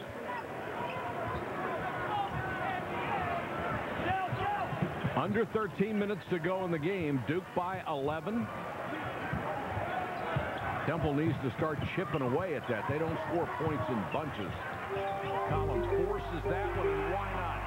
He's the guy who can bring him back. And again, it may look like a force, Mike, but what he's doing is using that height advantage.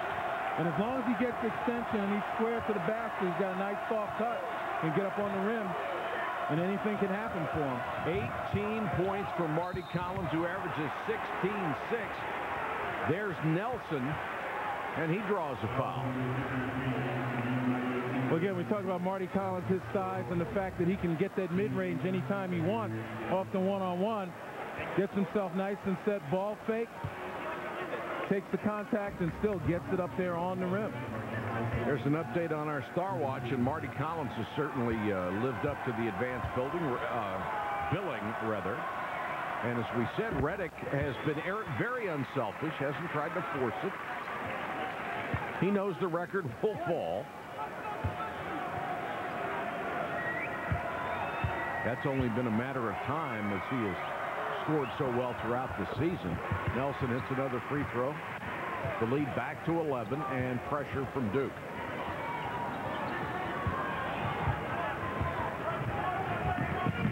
Again, full court pressure on Marty Collins, knowing that normal guys will get worn down by that type of man pressure. Nelson on him, Dockery on him. Duke continues to alternate defenders. Collins on a little streak here, has the last 6 Temple points. Salisbury very short on the jumper. And again, Salisbury with that sore back just doesn't get the lift that he needs. He's shot a number of them short. He may want to think about just moving the ball. and not getting involved in the offense where he's got to make those kinds of moves. Nice dish underneath by Paulus. Foul will be on Marshall.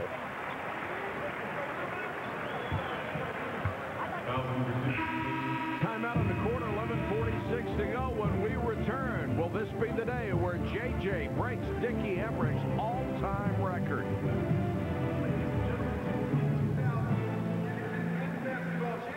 Onions, mushrooms, pepperoni.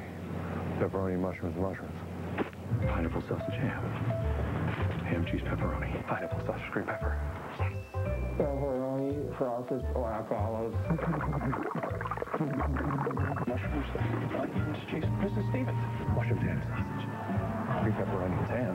Sausage, mushrooms, thank you. The possibilities are endless with the 5-5-5 deal. 3 medium one-topping pizzas, $5 each. Get the door. It's Domino's.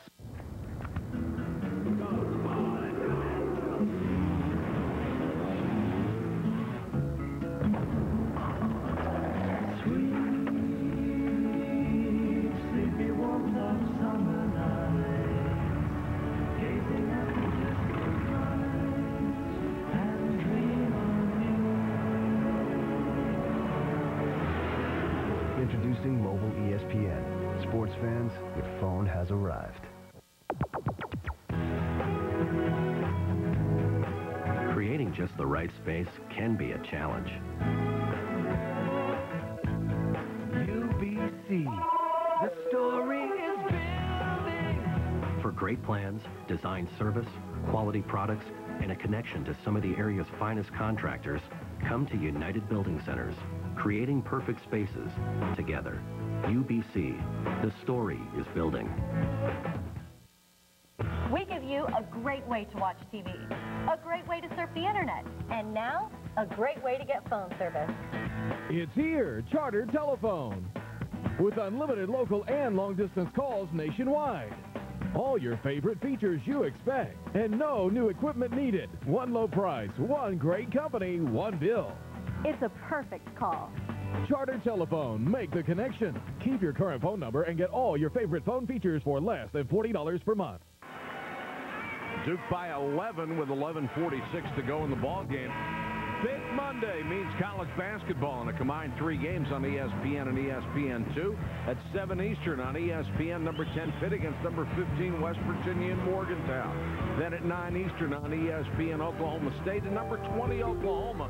Finally at midnight on ESPN2 Boise State against Fresno State. Big Monday presented by Bud Light on ESPN and ESPN2. Another huge night of college basketball. There's J.J. Redick, 4 points from breaking the all-time record. More importantly for the Blue Devils, they're on their way to their 27th victory if they can hold this lead for another 11:46. And Nelson buries the free throw. He is so critical to their chances down the stretch through the ACC tournament and the NCAA because he gives them a guy who can really explode as a reliable third scorer. And also as a defender, I mean, we've seen him give Marty Collins a lot of problems. Collins, while he's efficient in scoring, he's had to work for just about everything he's gotten. 10 points for Nelson, and he picks up Collins. And when you can put a guy like Nelson on the other team's best perimeter scorer, you got a chance of shutting them down. Temple doesn't get easy buckets. The clock works against them. And that's a switch right there with Paulus on Collins that Collins really was looking for. I'm surprised he didn't put it on the floor and penetrate more. Nelson with a long rebound.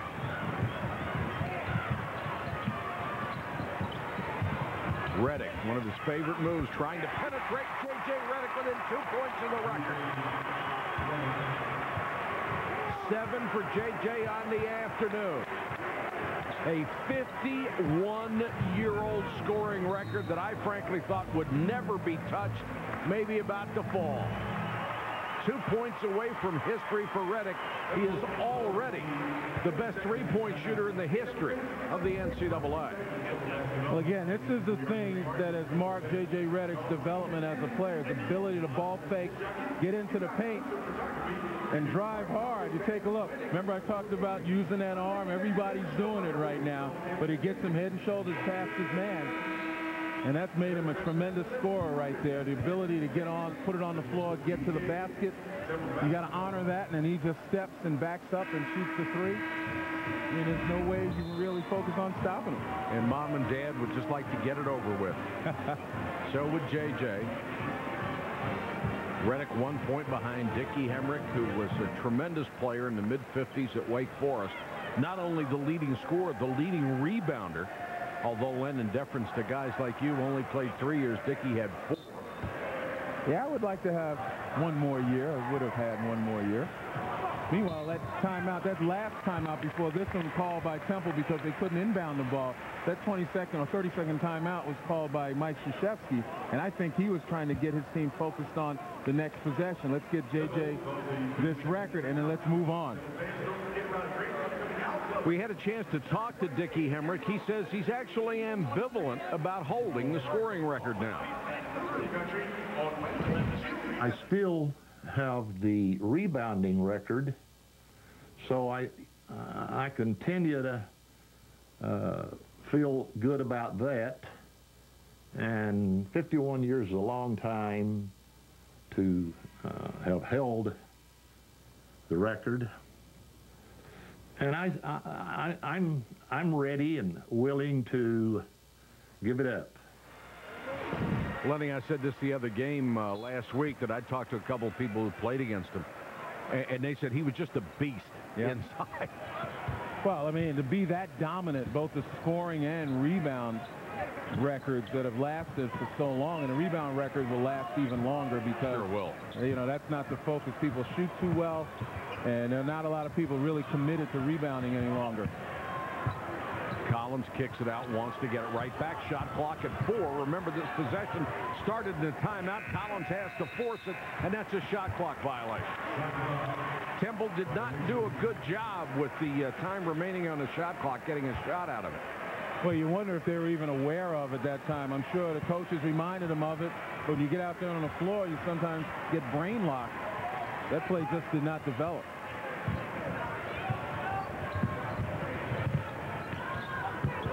Malchione, good save in the corner. Then he lost. Well, Paulus, again, high risk, high reward. We've seen him make some tremendous no-look cross-court passes to get people shots. But also has difficulty in finding guys, and he makes some, you know, poor judgment at times with the ball. Salisbury goes to the left hand. Nice move by Dustin Salisbury. Playing with that bad back. They cut it to 13. They need a couple of big defensive stops and a couple of big buckets. You're right, Mike. Temple will win this game if they ever have a chance to get back in it. They'll win it or get back in it with defense. Nelson short on the jumper. Here comes Collins. Really good in the open court. Gets few opportunities. Robinson for 3. Huge shot, and he made it. That cuts it to 10. Robinson with 10 points. And who was in the middle of it all? Marty Collins. His penetration kicked it out. Temple makes the extra pass. They don't get the chance to run very often, but they're really good in the open court, Len. Now Redick fouled by Salisbury. And you're right, they don't get a lot of fast break opportunities because of the focus on the half court and keeping the floor balanced. But again, defensively on the other end, Duke now looking to go to JJ. The focus had been on Sheldon Williams, but I think right now Redick is starting to find his rhythm. He's starting to make assertive moves. And when it gets into a bonus situation on the fouls or shooting 2, Redick is the guy they want with the ball in his hands. Paulus wide open, long 3, got it. They love that dead-ahead look.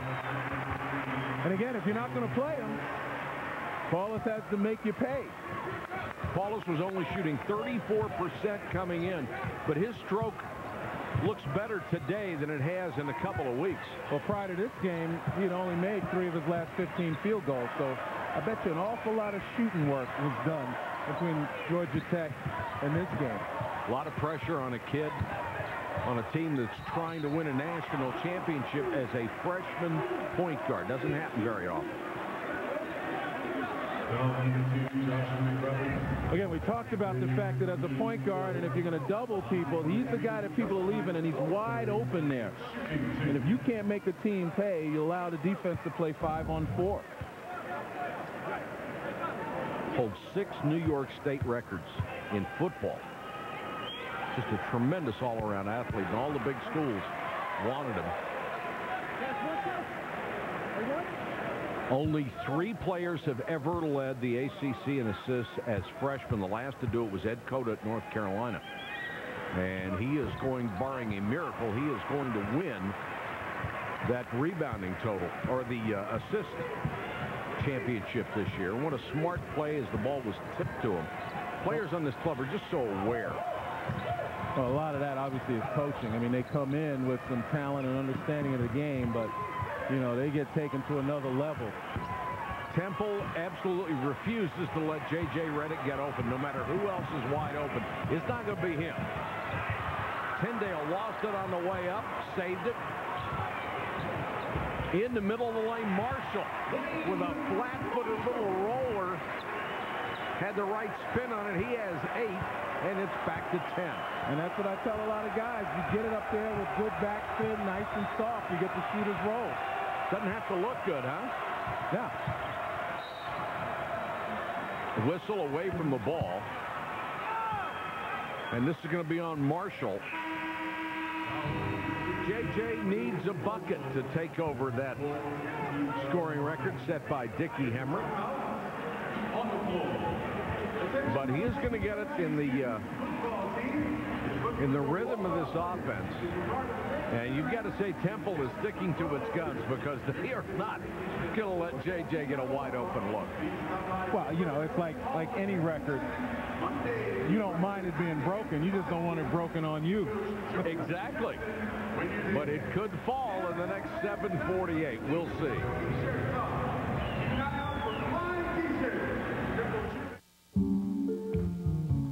I thought we were here for a meeting.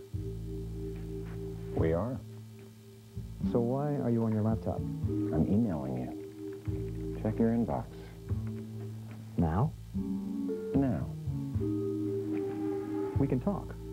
It's a private club. As private as our network. I'll check my inbox.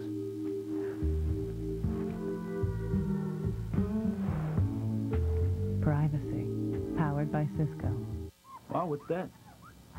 First dollar I ever made. What's that? The new Go Fish snack sandwich from Long John Silver's. Tender Alaskan whitefish for just 99 cents. The new 99-cent Go Fish snack sandwich at Long John Silver's. Yar, genius. Dzisiaj przyjdą twoje nowe łyżwy? Tak, gdybym mógł przyjechać w taką pogodę. Na pewno przyjedzie. Śnisz, niemożliwe. Złoży się o śniadanie. Fantastyczne! Mówiłem ci, dawaj śniadanie. The most reliable color on earth.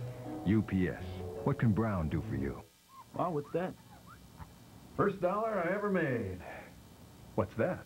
The new Go Fish snack sandwich from Long John Silver's. Tender Alaskan whitefish for just 99 cents. The new 99-cent Go Fish snack sandwich at Long John Silver's. Yar, genius. 7:48 to go from the Wachovia Center in Philadelphia, and Duke is on top by 10. Let's take a look at our KFC three-point bucket this afternoon as the ACC facing the Atlantic 10. Redick only 1 out of 6. Hasn't had many good looks. The rest of the team only 4 out of 13. It has not been a good three-point shooting day for either ball club. They both defend the three so well. And Temple running out of time to pull an upset. Duke's been able to keep the lead hovering around double digits the entire second half. Great inbound pass to McRoberts. Couldn't hit it and then tipped it in. Redick found McRoberts, and he wasn't going to be denied. Boy, those are the kinds that if you're Temple, it breaks your heart. Yep. You know, you play pretty good defense and force the miss on that one, and the guy gets the offensive rebound, lack of blockouts. He was much quicker off his feet than Ingram was. Although at this point, watching Ingram, that's not a hard feat to match. Collins, tough shot. Well, I said he could get it anytime he wants. That's 20 points for Marty Collins, Lenny. That's the one thing Temple doesn't necessarily have to worry about. It's the defense that's where they've got to make stops. Yep. They need more possession. McRoberts on a lob this time. Tough catch and couldn't get it in. Collins back the other way. No. And the tip. No. It's going to be on Tyndale coming over the back trying for the rebound. Crowd doesn't like it, but that was obviously a good call. Well, again, Collins gets a good shot, just misses it. Good defense to take away. Oh, I take it you did not like the call. Look, I'm one of those guys, when guys are going for the ball, there's always going to be contact. Now, if you go right over a guy's back when he is set up and blocking you out, that's a foul. But both of them were going for the basketball. And quite honestly, Williams at the line. Excuse me, Len. I'm going to say, quite honestly, he'll be the first to tell you, I don't need that kind of call. He gets his share, no question. He's that good. Not been a good free throw shooting day for Sheldon Williams, but the only thing he hasn't done extremely well. 6 out of 11 from the line for the All-American. The lead is 10. Chris Clark in the ball game played very well in the first half. Temple needs a bucket, you would think, almost every time down now. Pull up, Salisbury, tough shot. I think his back's starting to loosen up. Well, somebody better loosen up. The lead is down to 7. And there's the extended defense now, playing a little bit more aggressively. Redick, too strong on the lob. Here comes Tyndale. Got it! Down to 5. And now Mike Krzyzewski wants to stop the momentum. When Temple can get out and run, they're tough. Big lift from Salisbury on the 3 really ignited him. Oh, it certainly did, and you talked about him getting loose. Told you how important Dustin Salisbury is. Averaged 15 points a game in Temple's 14 wins. And there's Mark Tyndale again bearing down on you, very athletic. Salisbury put up 21 against Duke a year ago.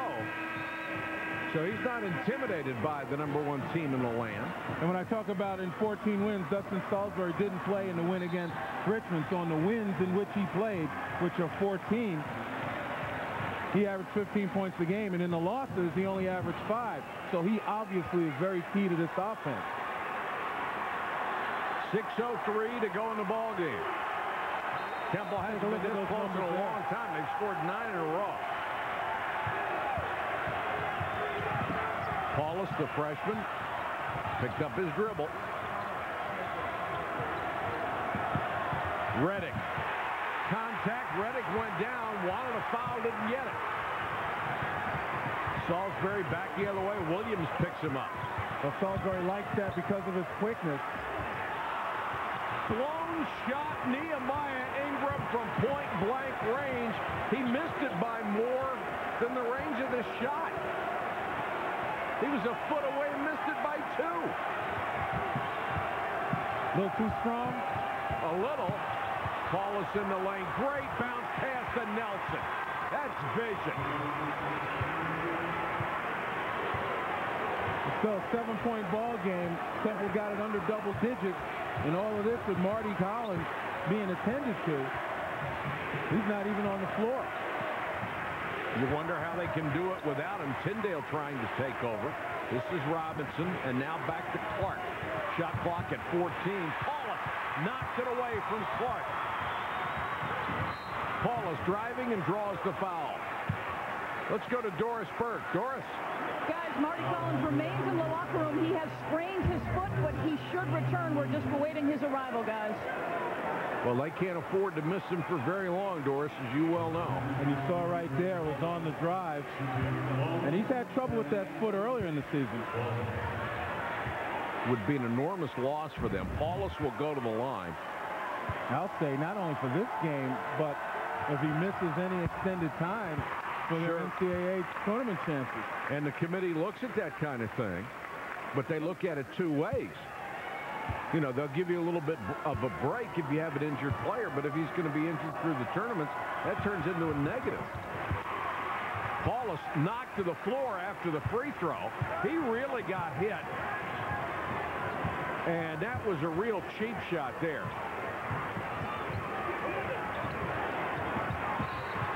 And then Paulus will be called for the foul. Take a look at the incident with Paulus. There's the block out, and yeah, I mean, you can get in front of the guy. You don't have to bend, and you don't have to go at him. He's in a vulnerable position. Yeah, that happens too often. Free throw. Well, guys are trying to send a message, but you know what? Well, put yourself, if you're the guy who's initiating a contact, put yourself in the other guy's place. You'd never want that to happen to you. And you're right, that was relatively cheap. Hallmark doesn't have a get-well card for that one.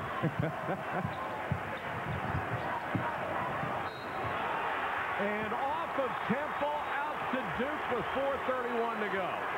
11 turnovers for Temple, and the Temple bench really upset about that one. Happened right in front of them, and it looked like they did not get the call.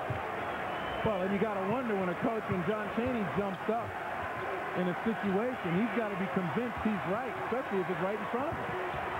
Now's when they want Redick to have the ball because he's such a brilliant free throw shooter. Got it to Williams, lost it, got it back, and had it blocked.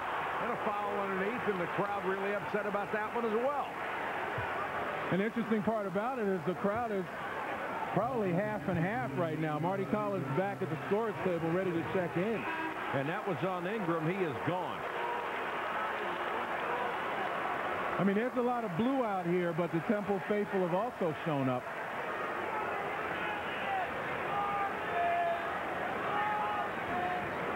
Ingram will go out, and that'll get Wayne Marshall back in the ballgame, and now Marty Collins is up and ready to come back in.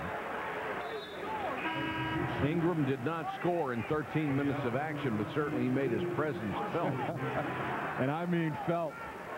A lot of guys will be able to go home tonight and look at a bruise or a bump and say, I got that from Nehemiah Ingram. Now, you're just hoping he's not the guy that comes backing out at the free throw line and pulls that thing we saw a couple of plays ago. Ah, yes. They're going to be sending the crash cart for you after that. Williams with a free throw, rolls it in. Lead is back to 10. Collins comes back in. Doesn't seem to be favoring the foot right now.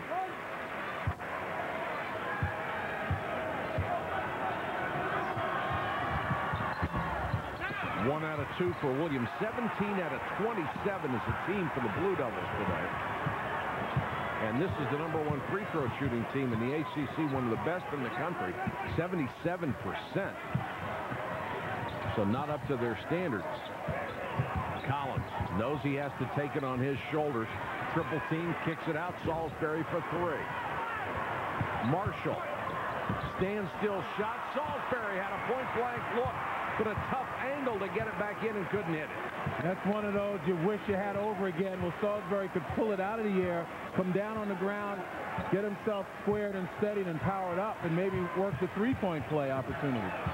Now Duke so adept at working the clock. Will Redick get another opportunity at that record? He's the guy they want to have the ball in these situations. Paulus wide open again. Doesn't get it. Almost tipped in by Temple. Salisbury had a hand up over the rim, nearly jammed it in. 3 minutes to go, and a timeout by the Owls.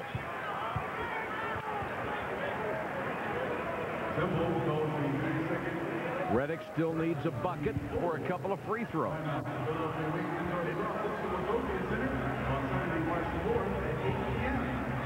Saturday evening on ESPN, a couple of more college ball games for you. First at 6 Eastern, Iowa against the Fighting Illini. A fight for first place in the Big Ten. Then at 9 Eastern, it's the Jayhawks against the Longhorns, and the Big 12 championship is on the line.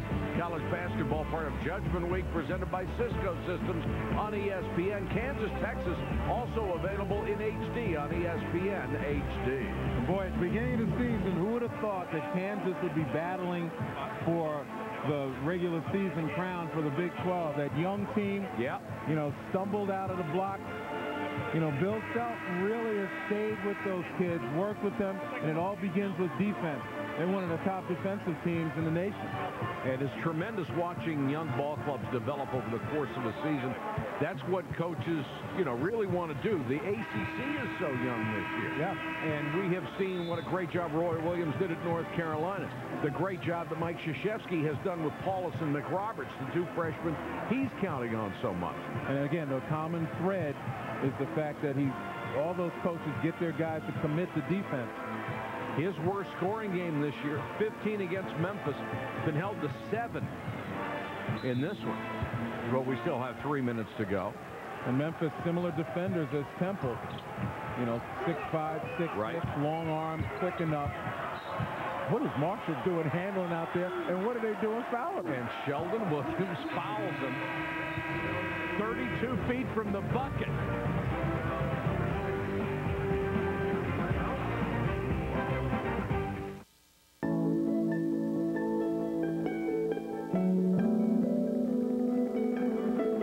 What do you get when a financial firm with 66,000 people in 50 countries takes the time to understand your needs like it's just the two of you?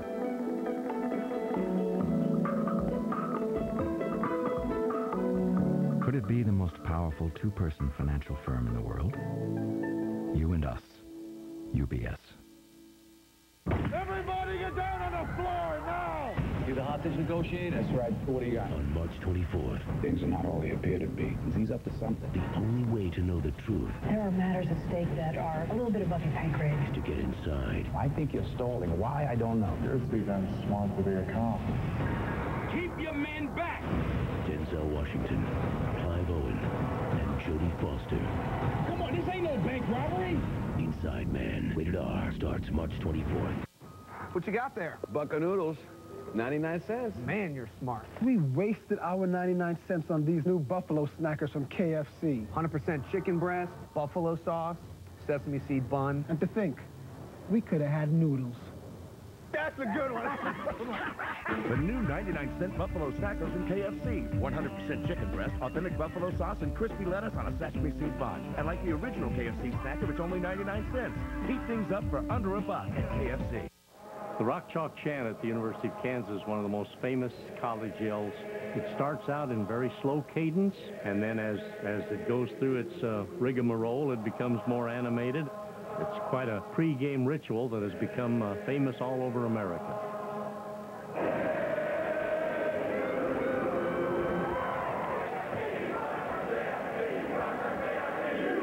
ESPN College Game Day, fueled by Diet Dew, Saturdays at 11 and 8 on ESPN. ESPN's exclusive presentation of college basketball is presented by Cisco, changing the way people work, live, play, and learn. Innovation powered by Cisco. The score at 66-56. It has not been the J.J. Redick show today as he has struggled. Only has 7 points, still too shy of Dickie Hemrick's record for the all-time scoring lead in the ACC. But more importantly right now, Temple is running out of time. They're still down by 10. Can Marty Collins spark this comeback? Temple's got to be much more aggressive to the basket. You know, they've only had 8 free throw attempts compared to Duke's 27. And Marshall, you just have to wonder of that choice for a guy to take a critical shot. Well, not only that, but he's taken kind of a turnaround instead of going to the basket, looking to draw the foul. As I mentioned, Duke has outscored Temple from the free throw line 17-3. That's not much of a play coming out of a timeout, especially when it's a time that you desperately need a bucket. Shot clock down to 10. Redick wants the ball. Into the lane, double team, puts it up, no. Thought he was fouled. And that was one time when I think J.J. had the record on his mind. I did too. But it was under 10, so I think he really wanted to get the shot up as well. The lead is down to 8. Here's a quick quiz for you. In double figures for Duke, Williams 21, Nelson 12, Paulus 12, McRoberts 10. Who's missing? The guy who was the leading scorer in the ACC at 29 points a game, J.J. Redick. 134. Temple not being aggressive at all defensively as the clock ticks down, and I really don't understand that. And now Redick will go to the line, a chance to shoot free throws and break the record.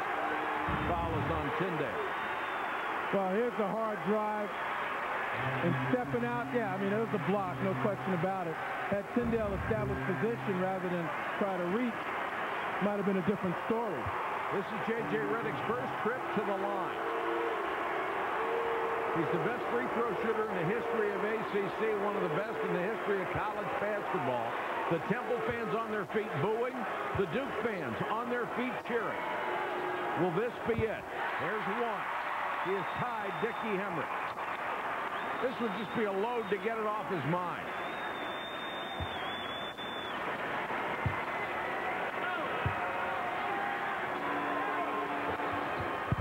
Redick's done it. He is the all-time leading scorer in the history of the Atlantic Coast Conference. Congratulations to J.J. Redick, and it didn't even get a smile because the game is not over. Well-deserved, monumental accomplishment. A record that's lasted over 50 years. And the game has changed so much that you never thought anybody, especially at a program like Duke, would average nearly 29 points a game because the team concept is so strong. Guys don't stick around for 4 years if you're that prolific a scorer. It says something about his mom and dad, and it says an awful lot about J.J. Redick and what kind of young man he really is. And the irony is, so many people say that what accelerated the record was a three-point shot. And the irony is, he breaks it on the free throw line by being aggressive going to the basket. And by being a brilliant free throw shooter. 68-58.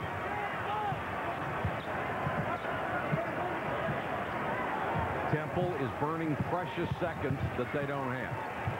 Collins, fadeaway jumper. Boy, is he tough. I told you, he can get that. And Duke would now rather him take that than allow anybody to get threes. You see Duke really playing tight on Antoine Robinson and Mark Tyndale, particularly, two guys who can also shoot it. Now Robinson is going to foul Dockery with a minute to go.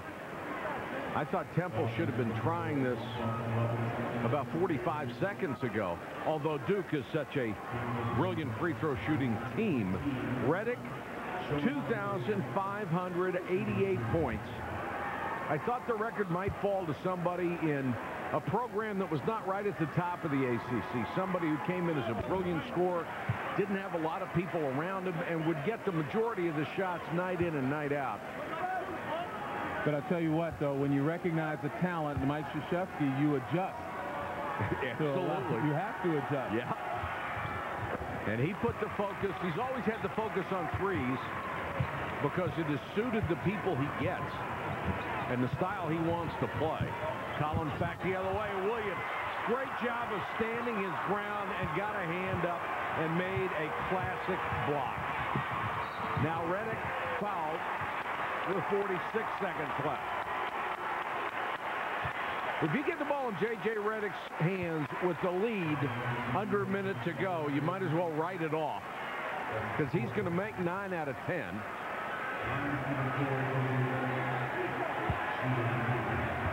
Duke's had more free throws, 23,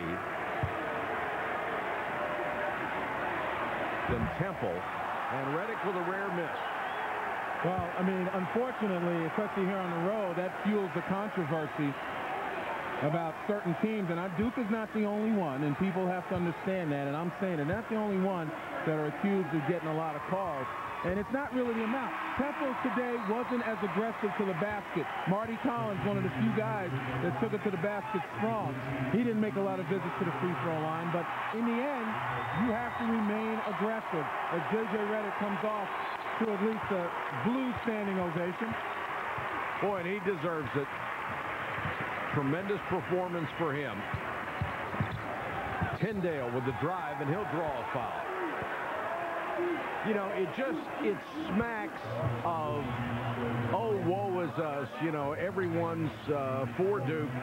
You know, Duke gets all the breaks, and I just don't buy it. I mean, they have been aggressive ever since Mike Krzyzewski got there, and they have made a history, especially when they've had the lead at the end of a ball game, they rack up a tremendous number of fouls and free throw shots.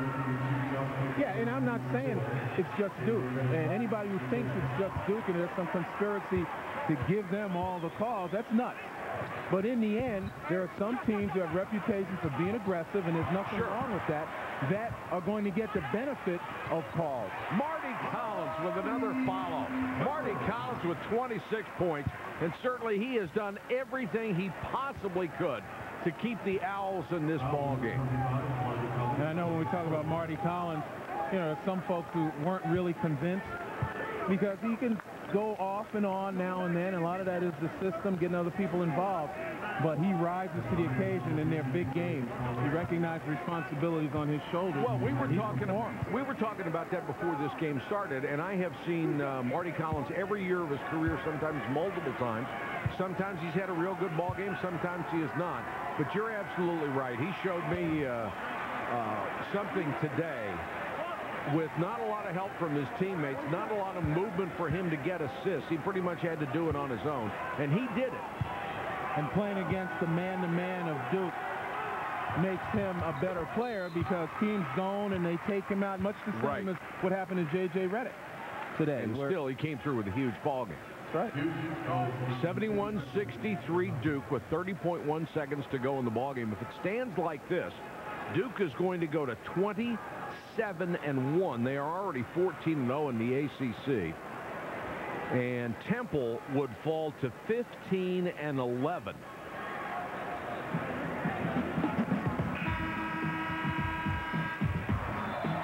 Well, there's the record breaker. First half, really couldn't find his rhythm. The defense focused on him a lot. Always had a hand in his face. And here, even in the second half, difficulty getting where he wanted to go. But again, the irony, he breaks Dickie Hemrick's record on the free throw line, the most prolific three-point shooter in NCAA history. And because of the 10 points and the record breaker, he is our Cisco Systems player of the game, although Sheldon Williams had a huge impact on this game, and J.J. did not, except historically. The long three, Robinson buries it. Temple not going away. Redick may have gotten away with one there. And then this is, I'm telling you, this is what fuels that kind of controversy. And nobody can argue with the picture. You know, and it's not the abundance, the number of fouls, it's when they occur at a critical time. That's absolutely a push-off. Absolutely. The official right there, and he makes the next call. And again, I'm not picking on Duke, and if people want to send letters, that's fine. But you got to wonder. You got to wonder, and again, it goes to the aggressive nature of this team, and eventually the officials buy into it, and they're not the only ones. I'll tell you the letters that bother me, the ones written with crayon on cardboard. They're a little scary.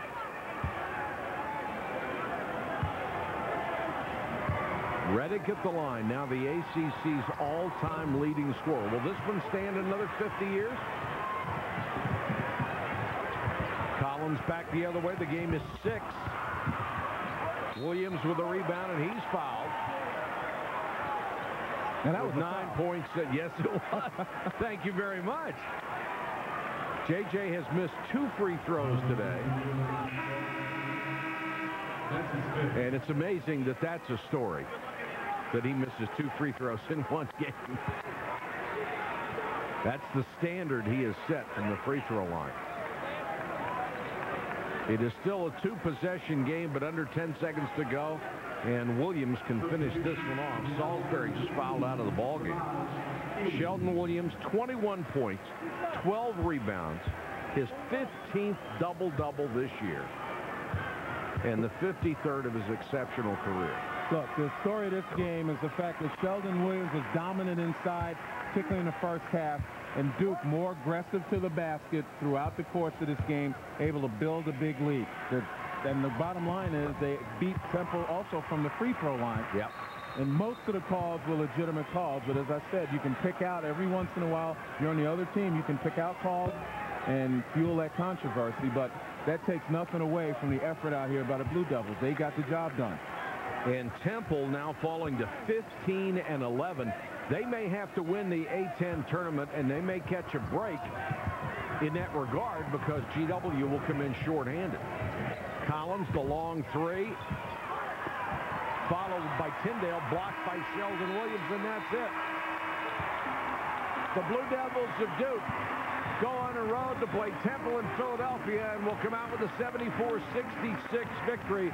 But the headline maker of this ball game, J.J. Redick, who has passed the 51-year-old record of Dickie Hemrick as the all-time leading scorer in the history of the storied ACC.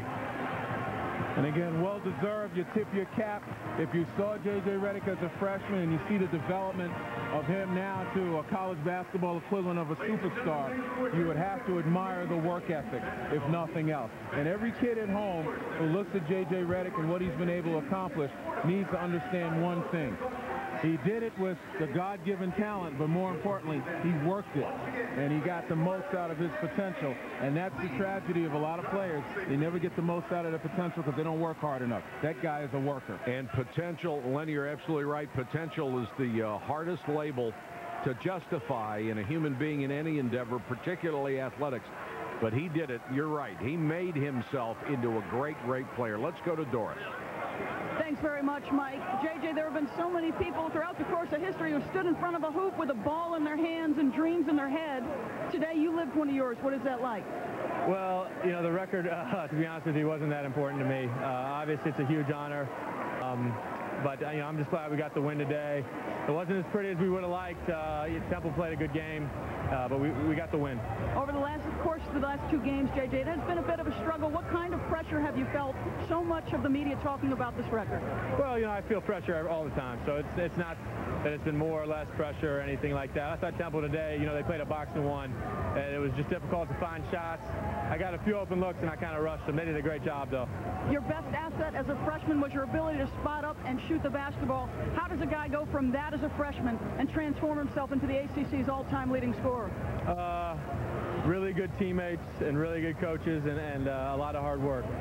You talked about coming back for two reasons, JJ, that elusive national title and your legacy at Duke. What does this particular achievement do to that legacy? Well, individually, I guess it leaves a little bit of a legacy. You know, certainly it's pretty neat to be the all-time leading scorer in the ACC, but that's not what I set out to do. I set out to leave a legacy on Duke's culture, and I think that will best be remembered if we make a run at the championship and we give it our best.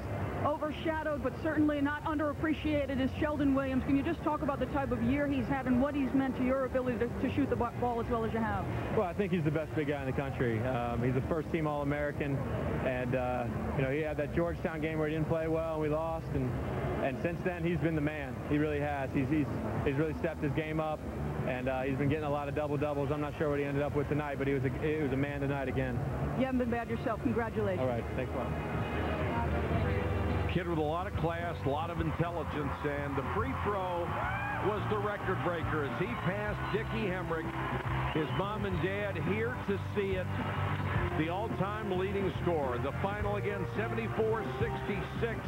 For more on this game, turn to Postgame Extra on ESPN News. Coming up next, the Citgo Bassmaster Classic.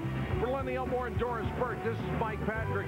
So long from Philadelphia. This has been a presentation of ESPN, the worldwide leader in sports. Welcome to Kissimmee, Florida, and day 2 of the Citgo Bassmaster Classic.